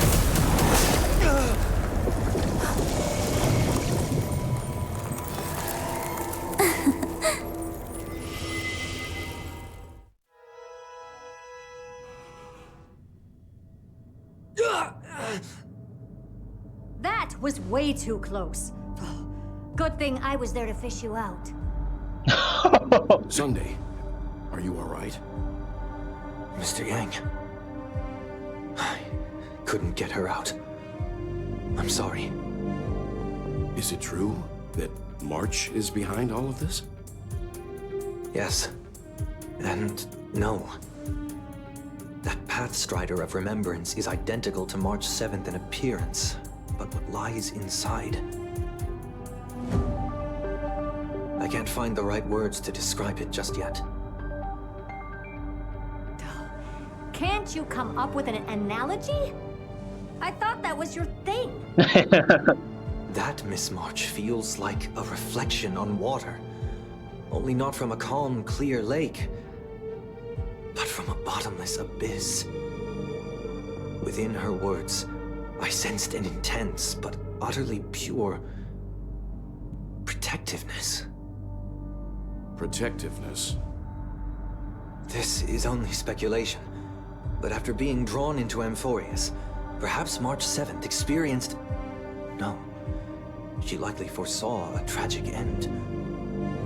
It was out of a desire to protect her fellow crewmates that she chose to awaken a power that teeters on the edge of evil.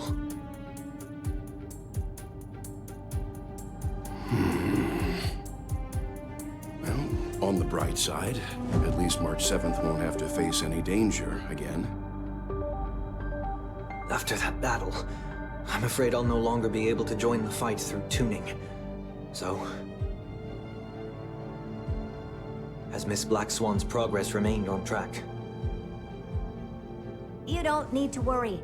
She used your disturbance to mask her movements. Current status? Advancing upstream within the memory zone. I didn't see that coming. The Memo Keeper is pretty courageous, choosing to defy the rules and take matters into her own hands. This means she's chosen to stand against the Garden of Recollection. Even so, I must think long-term. I wanted to hide in the shadows to avoid direct conflict. But why is it so quiet here? The air is thick with Memoria, yet it's so chaotic, like broken memories all mixed together. Memo Snatchers should be swarming into Amphorius. I was expecting this place to be very lively.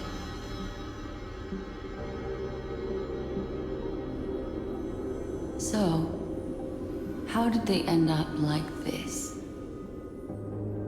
Now I'm getting very curious. Yeah, I mean, I dislike that song, but actually she's getting a redeeming arc. Maybe, probably, I doubt it, but let me cope. And I really like her playstyle, even though it's nowadays not useful, not good.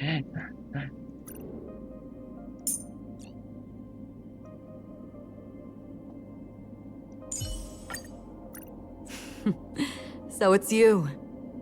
Our time spent with one another is precious. Just in case we need to battle.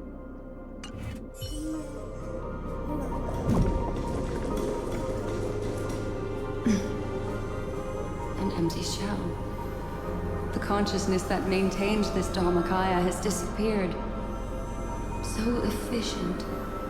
Not a single trace left behind. Alternatively, she might have sacrificed herself for an even more mysterious purpose. Either way, what exactly made these fanatical believers end up like this? Memory. It is indeed a deep ocean of dangerous allure, where fascinating secrets always hide beneath the waters. I keep getting the feeling that the same thing happened in Penacony.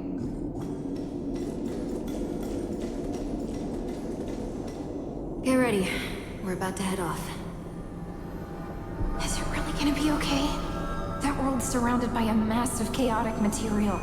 That white band of light has already foiled our plans multiple times. Don't worry. After the pink girl from the Astral Express broke into Amphorius, that obstructive force preventing the garden from entry disappeared. That's the trailblazing nameless for you. A huge help. What are you so happy for?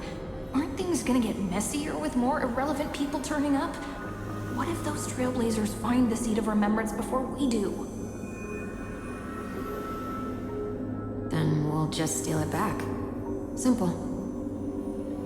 By the way, there's a messenger and a memo keeper on that express. We don't know where they stand on this matter. So make sure they don't notice you when you make your move. You folks are truly everywhere. These memo snatchers are different from the previous husks. These ones seem to have had contact with her. We'll introduce ourselves to gain your trust. We are the Garden of Recollection. You should be very familiar with that name by now.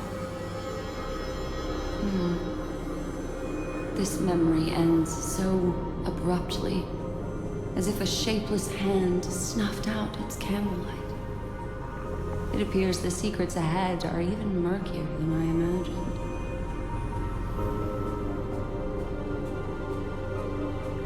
Oh, there are a lot.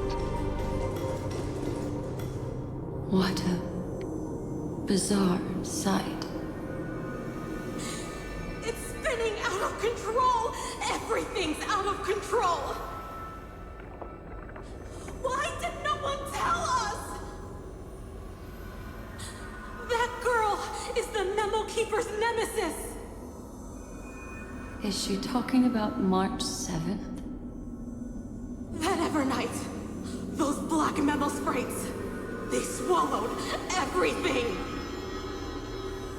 Those who came here first, all drowned.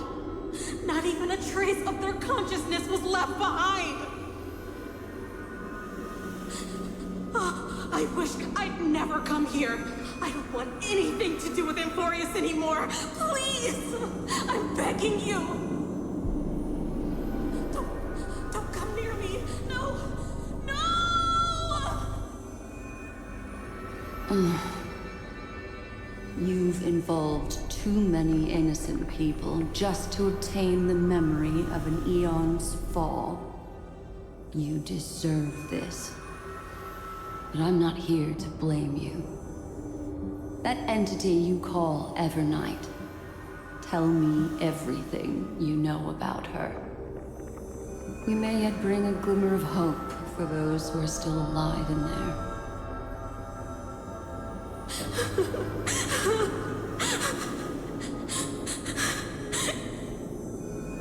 Eden, a blessed insight! Huh?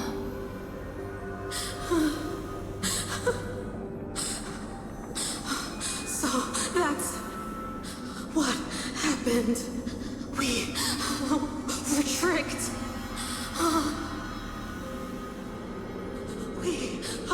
We are the sacrifice the garden used us. The pure child of Anathrava abandoned us.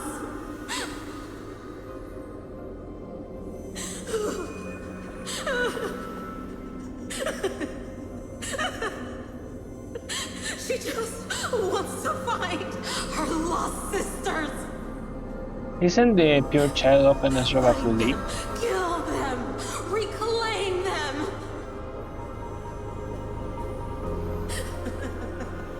If a new life is to be born, its seed has to be dead. Dead, dead, dead, dead. Dead, dead, dead. Dead, dead, dead, dead. Dead, dead, dead, dead, dead.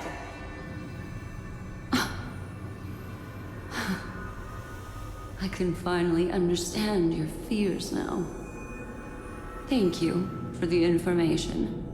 It was very valuable.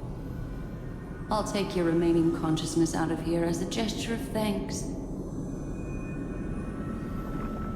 It'll serve as both protection and a punishment. You'll reunite with your peers in a genius's mirror, where you can reflect long and hard on your past actions. Well, provided that I can survive my encounter with her. Oof.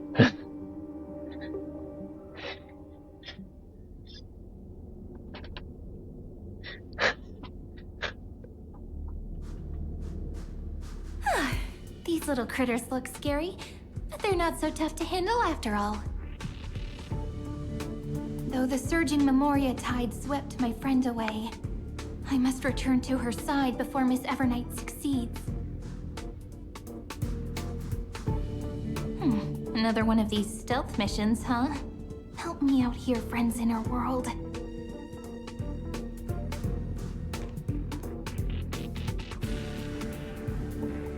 A scorching and dangerous aura. This power shares the same origin as Finan. And then there's that enigmatic, bottomless aura that seems to jolt awake at midnight. Must be Miss Evernight. Better steer clear of her. There's a beam of light over there. Full of energy, yet uncontrollable. More familiar than the others. As if it's coming from someone close by. Could it be... my friend? Maybe it's the Stellaron she mentioned. Memories of the Stellaron are flowing deep within the Memoria tide. Let's go there to find my friend.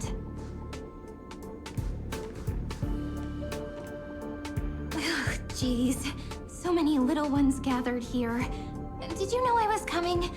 You're being a bit too enthusiastic, aren't you? Thankfully, her presence hasn't weakened. I feel like I'm getting a bit closer. Huh? They're guarding something. Is that my friend's photo stone? What's it doing here? These memo sprites are completely still. It's as if they're drawn to this thing. This is an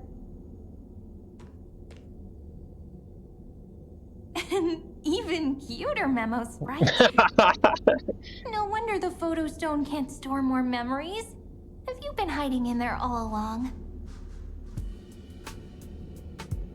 Find my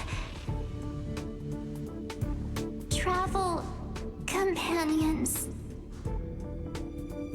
What? How could that mean? My companions. Are you March 7th?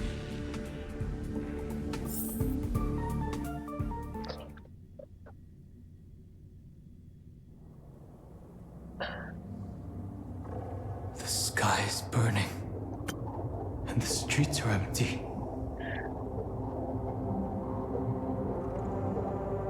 That might explain why Orenix reacted to March's camera like that, right?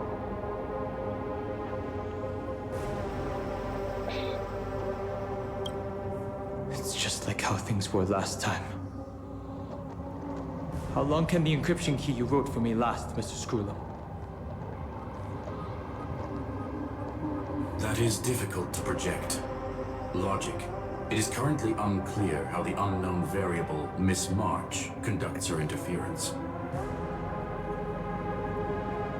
Please rest assured that I will extract you on time before the encryption key expires. But that means I will no longer be able to hack in via the same method. I only have one chance. The maze of the Remembrance is starting to change. I cannot remain your guide on your path forward. That is why we had to form a temporary alliance with our former enemy. I express my utmost respect for your courage to personally face such dangers. Lygus? Your enmity is well within my calculations. Allow me to reiterate that Lord Anaxagoras now has a firm grasp on your crucial weakness. If you still plot to harm the Nameless, then you will find that the Society's previous warnings were not empty threats. I understand. I'll only do what needs to be done.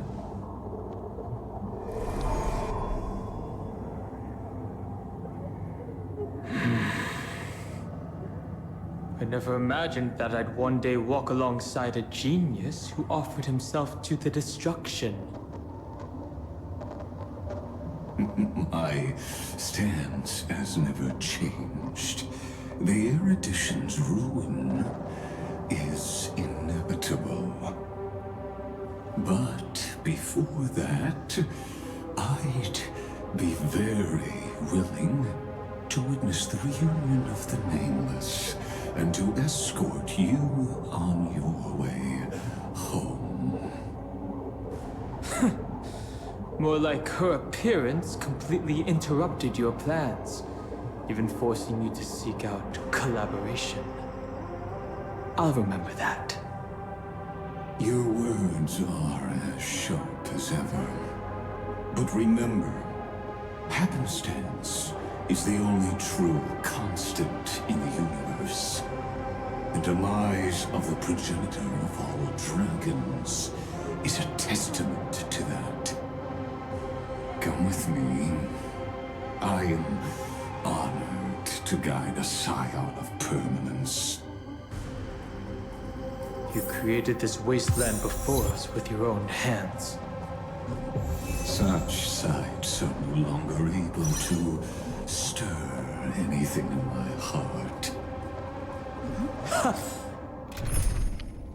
It's still the same one. Are you saying that once upon a time you were actually moved by their defiance? I'm sorry to say, I never was.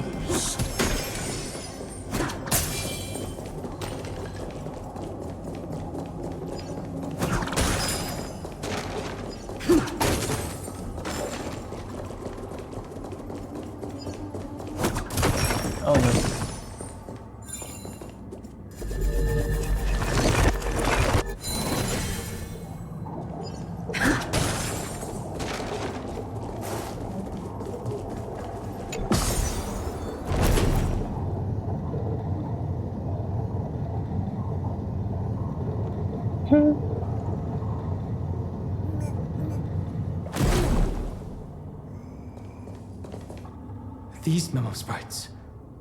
Is it her?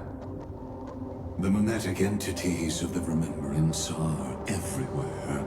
That lady wove a giant web in my blind spot. She hacked and infected the Time Titan, converting the built-up data of Amphorius into puppets of the memory zone. Sounds like you two have quite the history already. Any variables that desire to influence the experiment deserve my attention. But you never mentioned her before. Could even a genius of the erudition get his brains hacked?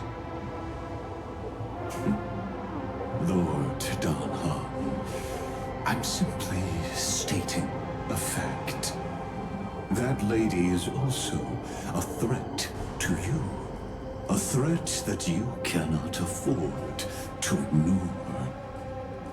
She snuffed out the remembrance without any effort and left nothing behind. Her actions were so determined, as if she had an unquenchable hatred against that path. Contradictions are often the keys to the truth. Lady March 7's past is a bottomless darkness. And? Do you expect me to join forces with you because of that? All I need to know is that she has something to do with March 7th's past. Fine. I am only giving you a possibility for you to ponder. The choice is still in your hands. A heavy past is like an everlasting night. As to what kinds of sins lurk within, you should know that better than I do, former Vidyadhara High Elder. So she hacked and infected the Time Titan, converting the build-up data of Amphorius into puppets of memory zone. Okay. I do not know how that actually works. Or what are like the... Yeah, I do not know how that actually works, or like at what moment that happened. I'm guessing that's when she makes the contract with Evernight, but beyond that, it would be interesting to know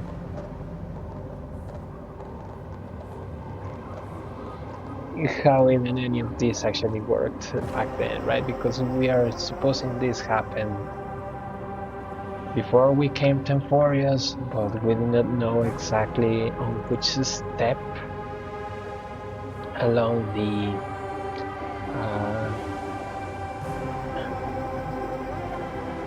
the cycles, right? We do not know which step along the cycles.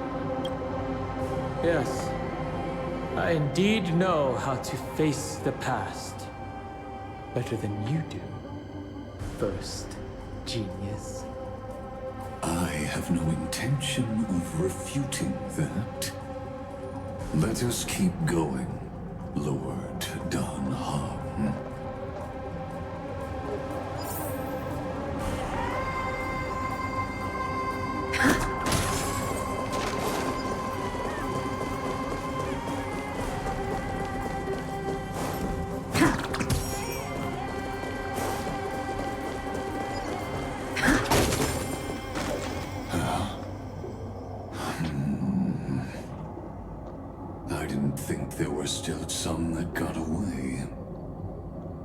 Explain. They are thieves from the garden. They have long coveted this world, but it always been kept out. They finally got a chance thanks to your efforts. Unfortunately, they ran into Miss March and their consciousnesses were plucked out one by one, reducing them to mere husks. Those who were lucky enough to escape her drowned in the black tide, becoming these twisted figures. But they look very different from the usual black tide creatures. The reason has to do with our destination. Let us deal with the threats before us first. Then I'll reveal the answer to you. You really have no intention of fighting, do you?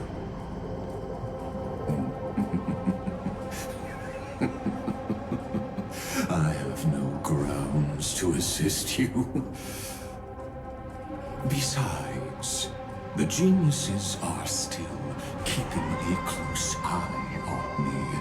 I would hate for anything I do to be misconstrued as provocation against you. Never mind. Let me clear the way.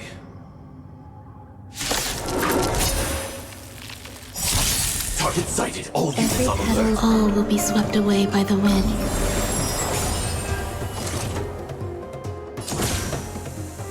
Attack! Until everything burns to ashes! Set the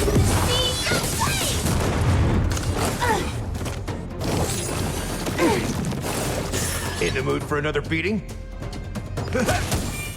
recalibrating. Dreams do come true. Stay away. The mood is set, Jill. Let the show begin. Eternal.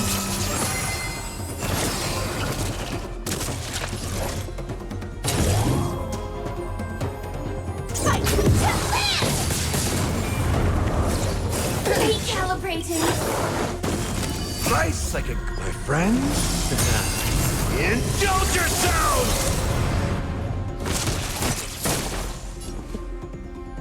Let's improvise.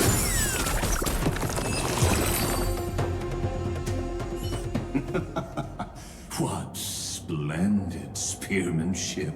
Truly remarkable. Let's get back on our previous topic.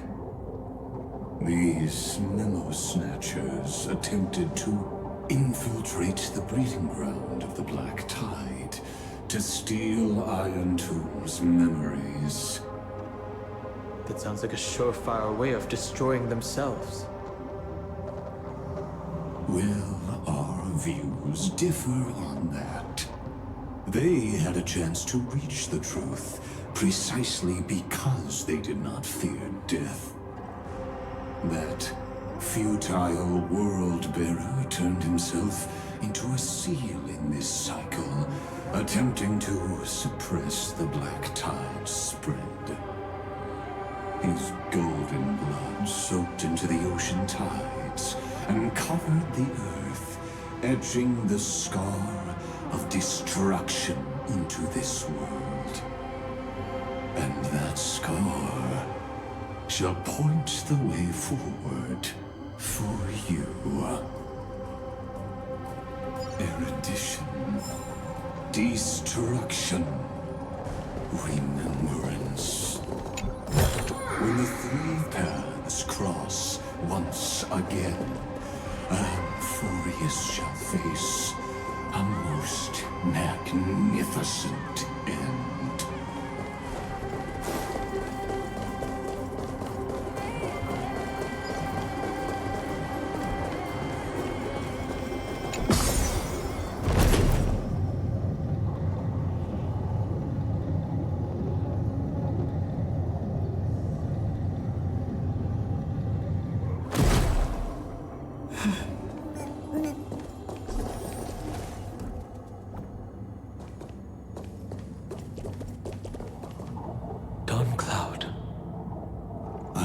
witnessed 30 million futile ends atop this cliff. You may not agree with me, but I've always believed that this number has made me the person who understands Kozlana the most. This is also where he decapitated me on that day and pointed his sword at the Eon of Destruction. He suffered a tragic defeat, but also achieved a legendary deed. A drop of burning golden blood. The blood that will cleanse the world. Dripped from the god's wound. Nanook? Fiden managed to hurt them? Yes. It melded into Kozlana's body, becoming the destruction's final blessing. If you wish to dispel the fog and find that March 7th, then go and awaken his fury. She hides in the crevices of time, in the most concealed corner of Amphorius. Only the most ferocious will can break through the memory zone and illuminate her footsteps. Just like how the blazing sun can only rise at the end of the Evernight. How do I know this won't be another trick of yours? I have nothing to gain from helping you two work together. But in this cycle, Kozlana never answered my calls. Perhaps his mind has already eroded away. Or perhaps he is still awake, still fighting the whispers of the Black Tide. Deep down, I only wish that you and the esteemed Trailblazer could bring me an answer.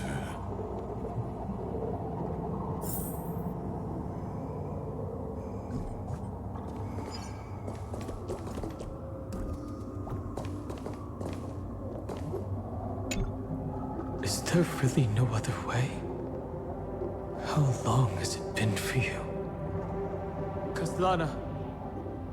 Finen. I'm back. What? The moment you took the world upon your shoulders without hesitation, you lost the chance to ever be yourself. Duty does not drive you to wield your blade, but hate. Behind that hatred, you seem to desire the destruction of the self. Losses are a constant on the Flame Chase journey. What you stand to lose weighs far heavier than life itself. It is because you suffer that you are so much stronger than any ordinary person.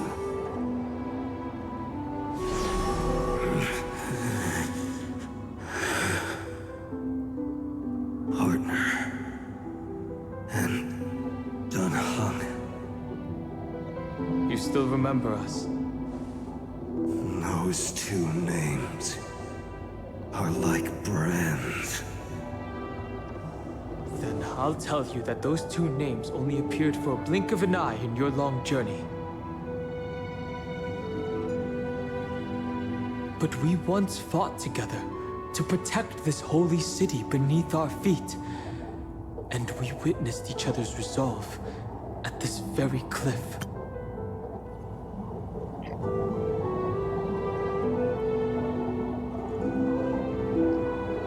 I'm seeing a plot hole in here, a small one though. How is supposedly Danhan able to know all the story behind Final?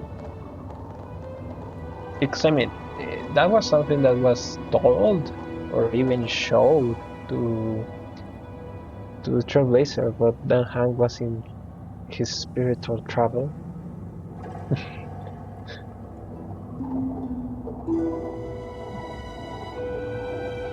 Unless like he was like briefed through his travel back by Scrotum or something like that, right?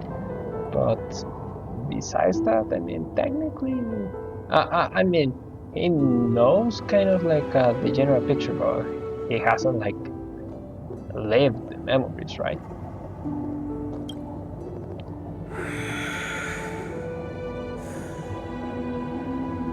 I have forgotten everything except the belief I had when I set off.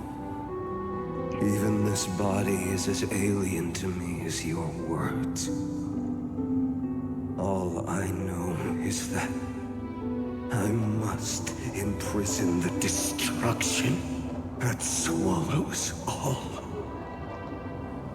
What if I tell you that we're here for the same thing? Look at what this world has become. You know what it's waiting for. Even if you've forgotten everything, I still believe that you will make the right choice, like you did in the past.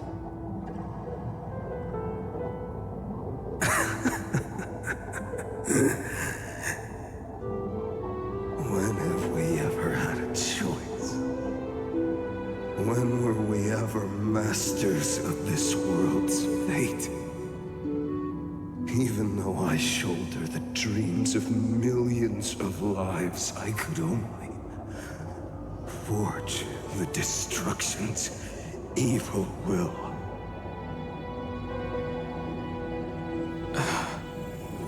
No. Everyone I know is dead. And the world I dared to save has been torn to pieces. So, be gone. This body never existed to carry out deliverance.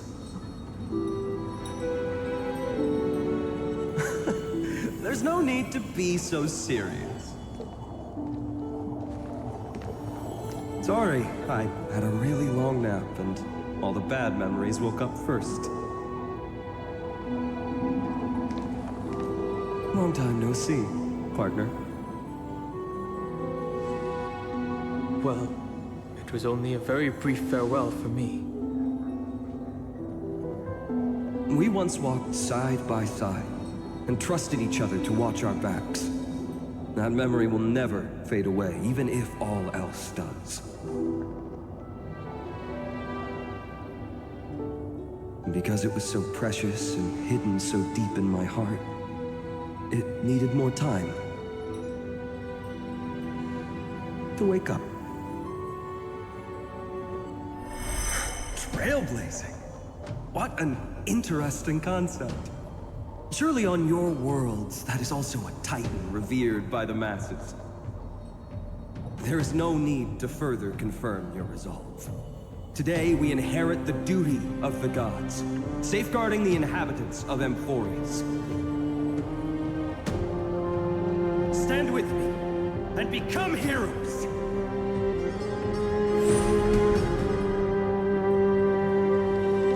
Did you hear that? Heroes! I have never forgotten the weight of that word. Even though I am no longer a hero.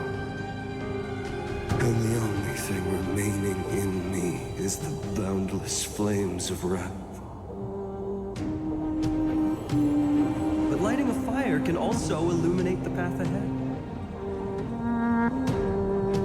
Everyone I know is dead. And the world I dared to save has been torn to pieces. But there is still a group of heroes that I know. And they will bring the true tomorrow to Emphorius.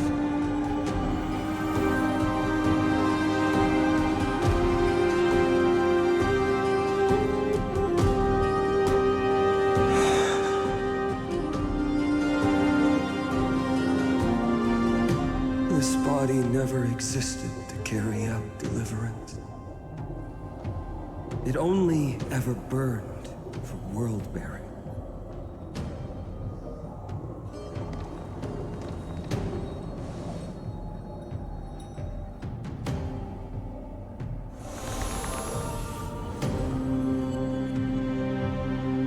So, I'm going to head towards tomorrow first. Don't make me wait too long, Donna. Partner. Deal. What if we were born from the destruction? There is no need to question your heart. No need to crave victory. If I am born to be a vessel of sin, then I shall roar at evil and trailblaze a dawn for future generations to come.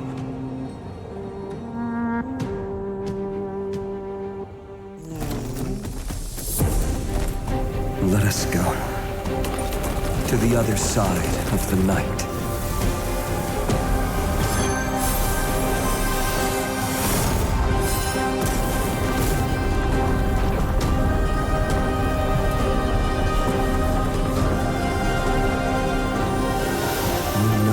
Dawn is there, and the blazing sun, destined to rise.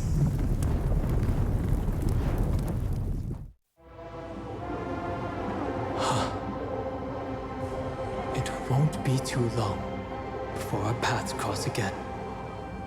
There is a ruckus coming from the Grove of Epiphany. It is time for you to set out, my lord. I have another notice for you. In this cycle, an eccentric demigod deviated from their flame-chased destiny.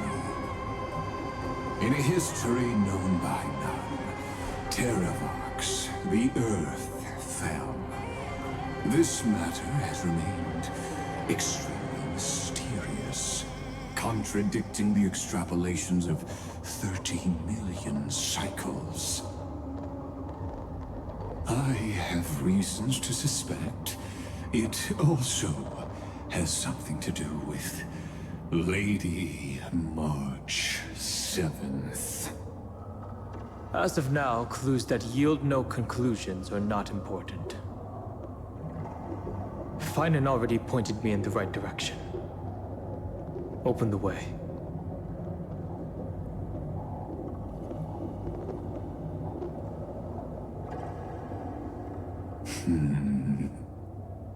Lord Dan Heng is gone. You can now speak your mind, Lord Anaxagoras. Thanks for the honor. And here I thought you weren't ever going to acknowledge your old friend. The Inspiration Circus recorded that you have led me up Dawn Cloud countless times. And the last time was right in the previous cycle. Oh, and Kefali even lowered their hand to welcome. Surely you didn't move into my head to browse such trivial content. But if that's the case, I wouldn't mind recalling some fun Dromus trivia for your pleasure. You seem pretty relaxed. Indeed. The experiment's variable will be eliminated by my enemy's very hands. A beautiful way to kill two birds with one stone, isn't it? You know very well that everything I said about that Remembrance Pathstrider was true. Both my hypothesis regarding her identity and my recommendations to Lord Dan Heng. Yes, I know. You haven't told a single lie so far.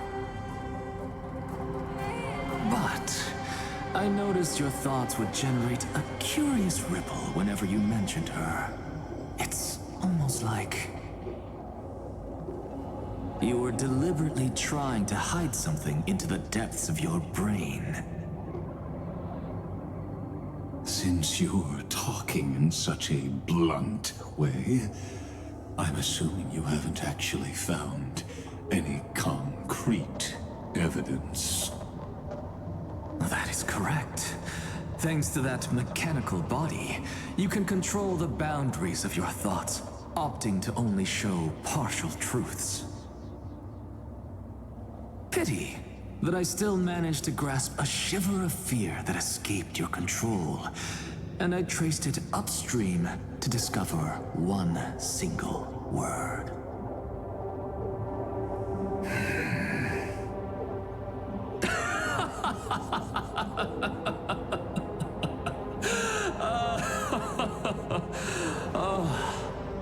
Lycurgus, tell me, what is the demiurge?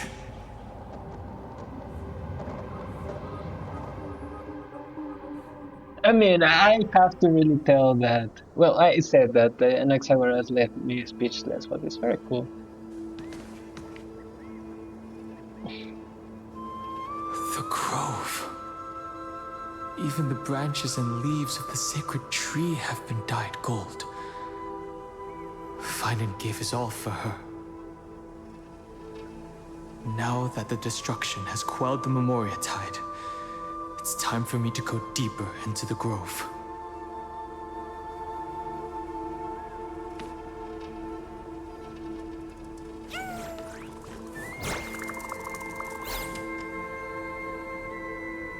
Who's there?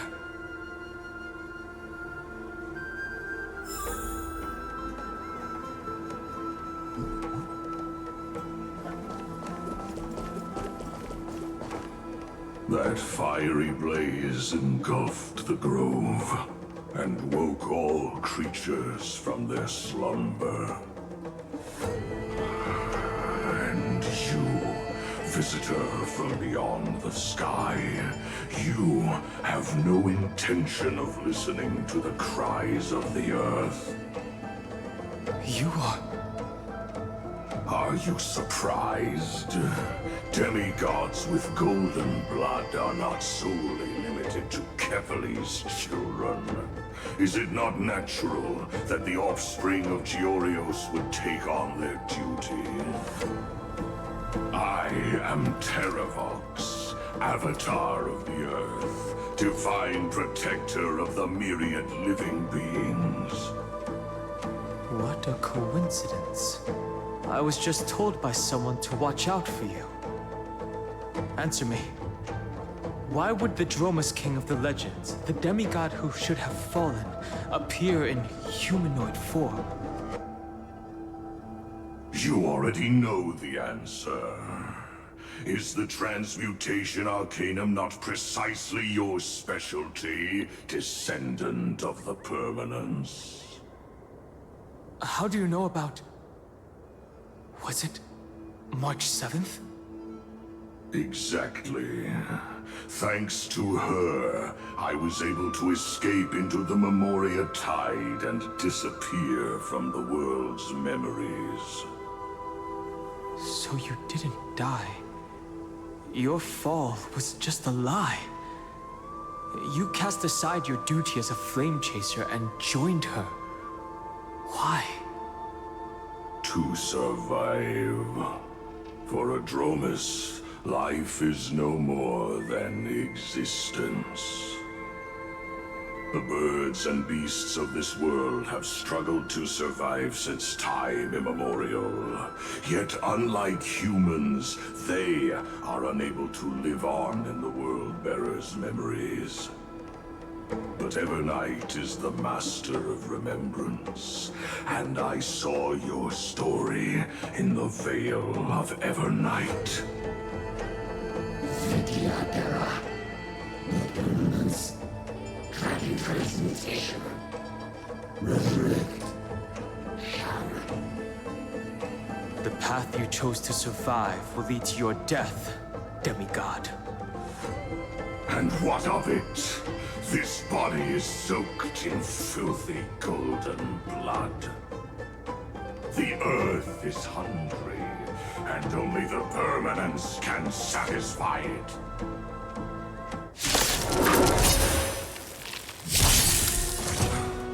This madness seems exactly like Mara struck.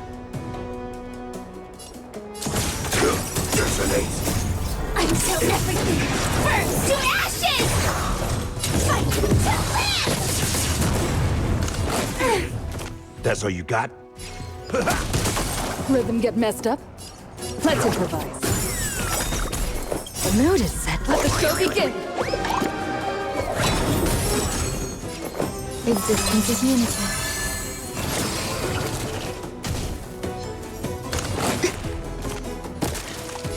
This is more than a battle. Set to the seas of flame!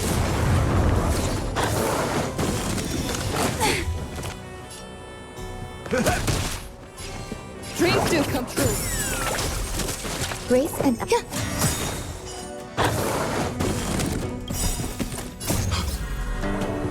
Knights? How is that possible? Fight to live! It's endless.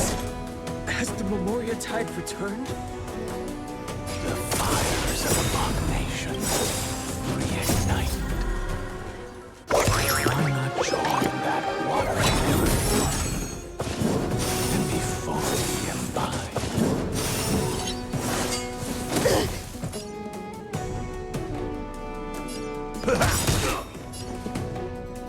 Let's improvise.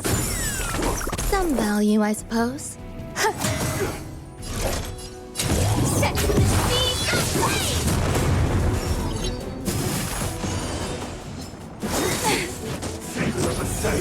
Attack detected! Enjoying yourself? Nice, like my friends? Indulge yourselves!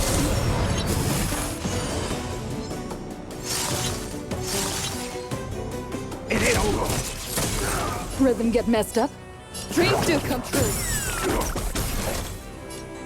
Fight to live! Grace and elegance. Every petal, all will be swept away by the wind.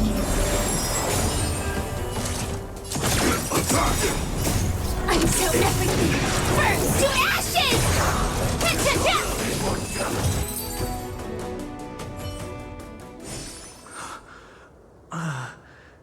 Is this some disordered memory?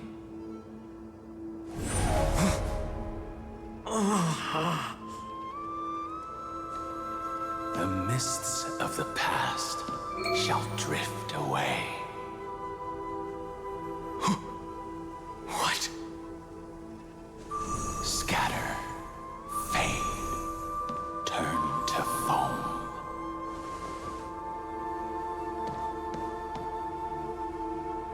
Do you not remember me? After all, I am the heavy burden you must bear. How could I be so easily forsaken? Dan Feng? Is this another memo snatcher trick?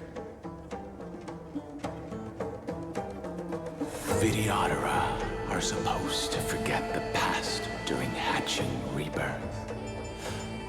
But the preceptors interfered back then and allowed me to remain deep in your consciousness. If you do not wish to use that bloodstained name, you may call me Obliviated Memory. That's not necessary. Though we've long parted ways, I won't ever forget you. So, who is that giant? That is Amphorius' Earth demigod. He should be on our side, but he was led astray and intends to seize the power of dragon transmutation. The dragon descends upon the earth, and all beings look to it in reverence. You and I know that all life in the universe covets permanence. Are you trying to say I'll end up like you? One day you will. And as I see it, that day won't be far from the end of this journey.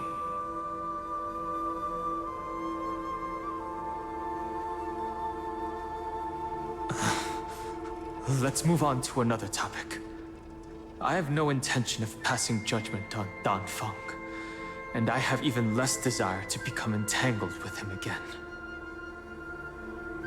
I only have one concern right now: bringing my companions back safely.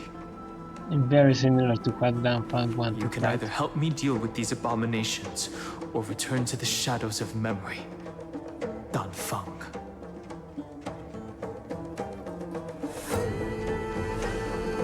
All right. The filthy remnants of the Memoria Tide still run rampant. Let me accompany you through these rooms. You could use the help. And presumably, that giant who craves the power of dragons won't just let things rest.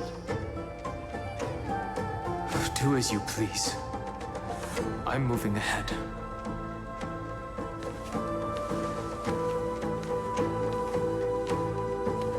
Speaking of Terravox, his aggression just now was probably some distraction.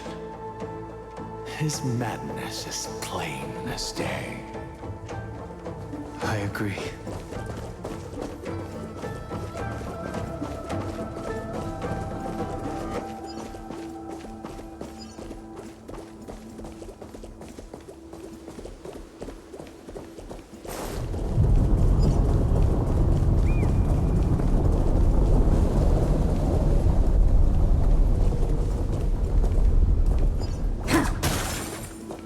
Creamy.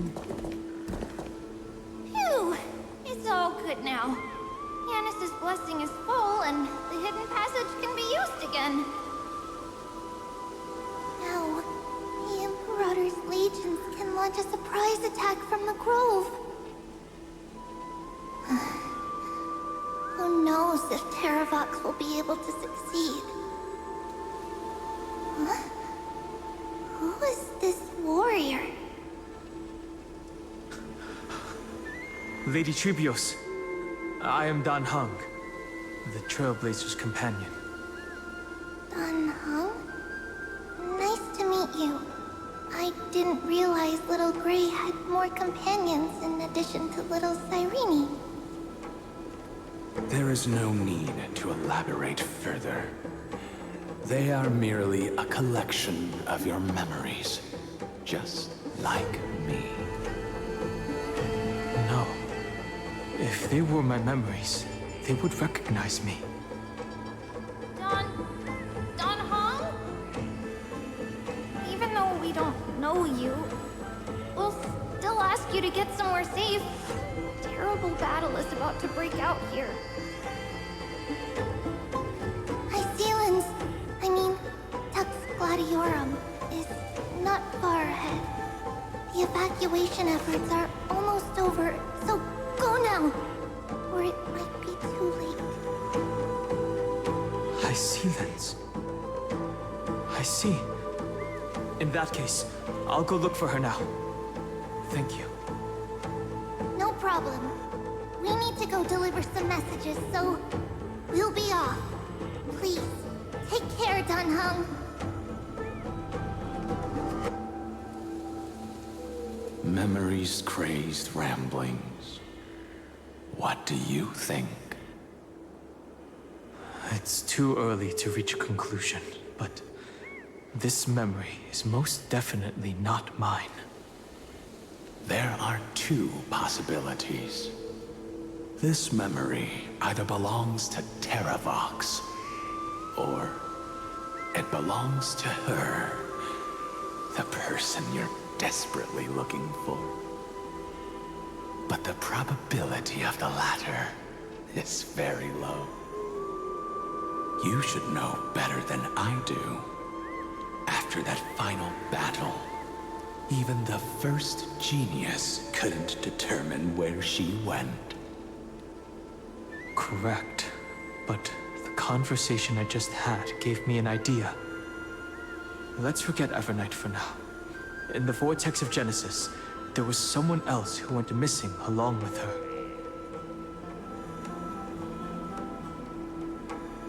I still have a chance to make contact with her. And the way I'll do it or is Serene? right here, in the grove.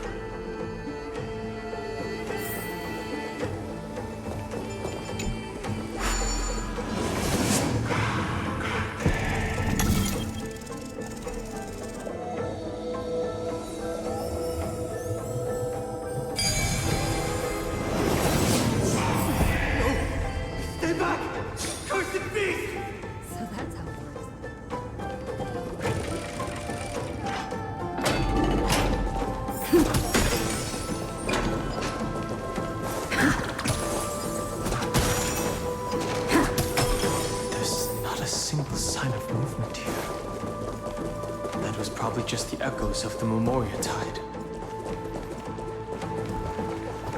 Oh, we have more news.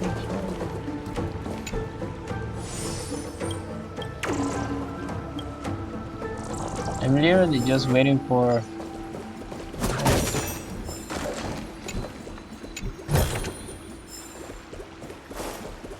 Dan Tang's point of view to finish to actually end the stream, because this has taken a bit longer than expected. Sound lingers. Please stay tuned.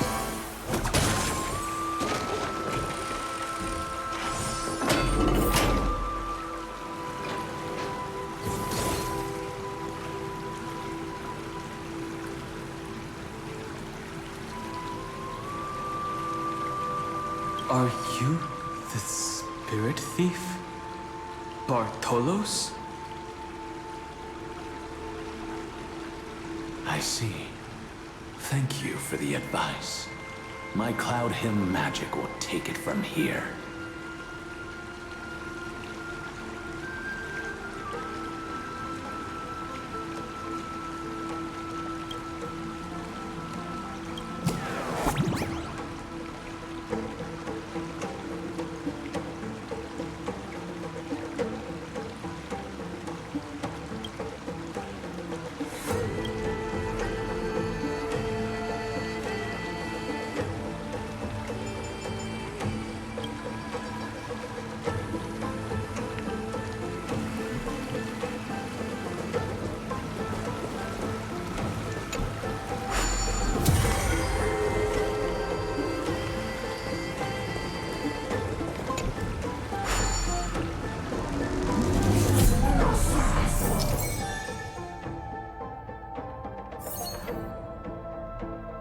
Okay, taking control of Bartolos is a very cool mechanic.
time to awaken the person we're looking for.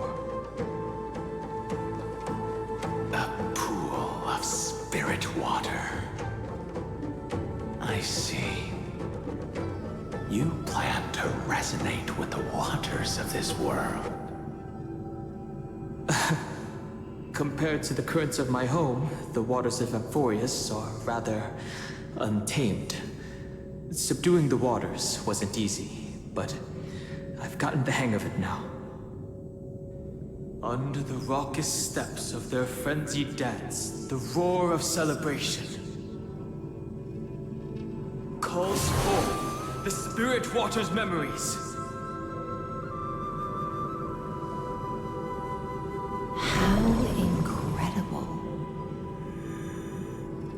There are still survivors in Amphorius. And this one even knows how to use the arts of water. Very good. It's nice to meet the ocean demigod, Lady High Sealands. A green dragonfish. Are you Dan Hung? I hope I've remembered your name correctly. Scale Gorge Waterscape is your home, isn't it? In Greyfry's memories, I saw you two standing side by side. That's fortunate. It means I won't have to introduce myself. I can get straight to the point. Tell me, where are Evernight and her? The stranger snatched away the deliverer right before my eyes. I commanded the waters to surge after them, but layered cliffs blocked the water's current. You must be careful. Earth has abandoned the Flame Chase mission. Though Terravox still lives, they're not an ally of the Trailblaze. That's no surprise. I've already exchanged blows with that mad demigod. I didn't think the worst would still come to pass. He also intends to get his hands on a dangerous power. As his comrade in arms, do you know what his goal is? Terravox has only ever cared for life born from this soil. If they covet powers from beyond the sky, I suppose it's out of the same care. Even so, their behavior is far too unusual. I presume they wouldn't have made such a drastic and irreversible decision if they had not exhausted all other means. But embracing the permanence may result in even more misfortune. While I admire that demigod's willpower, my position has not changed. It seems that if I want to find Evernight, I will have to confront Earth. Since my opponent has already turned into a vicious beast, what I do won't weigh on my conscience. Then allow my specter to accompany you, Lord Dan Hung, as the demigod who witnessed the end of this world. At least let me sing an elegy for my last comrade. That doesn't sound like something you would normally say. Huh? What I do won't weigh on my conscience. I can certainly guess what you mean by that. I will never hesitate for my companions. I am a nameless. And what I'm going to do is defend all the hopes that are on the verge of fading away. Then I misspoke. That is exactly how the guard of the Astral Express should act. If you please, Lady High Sealands. Hold on to this current, for it still carries the warmth of Greyfry. Hopefully, it will lead us to the depths where our companion is hidden.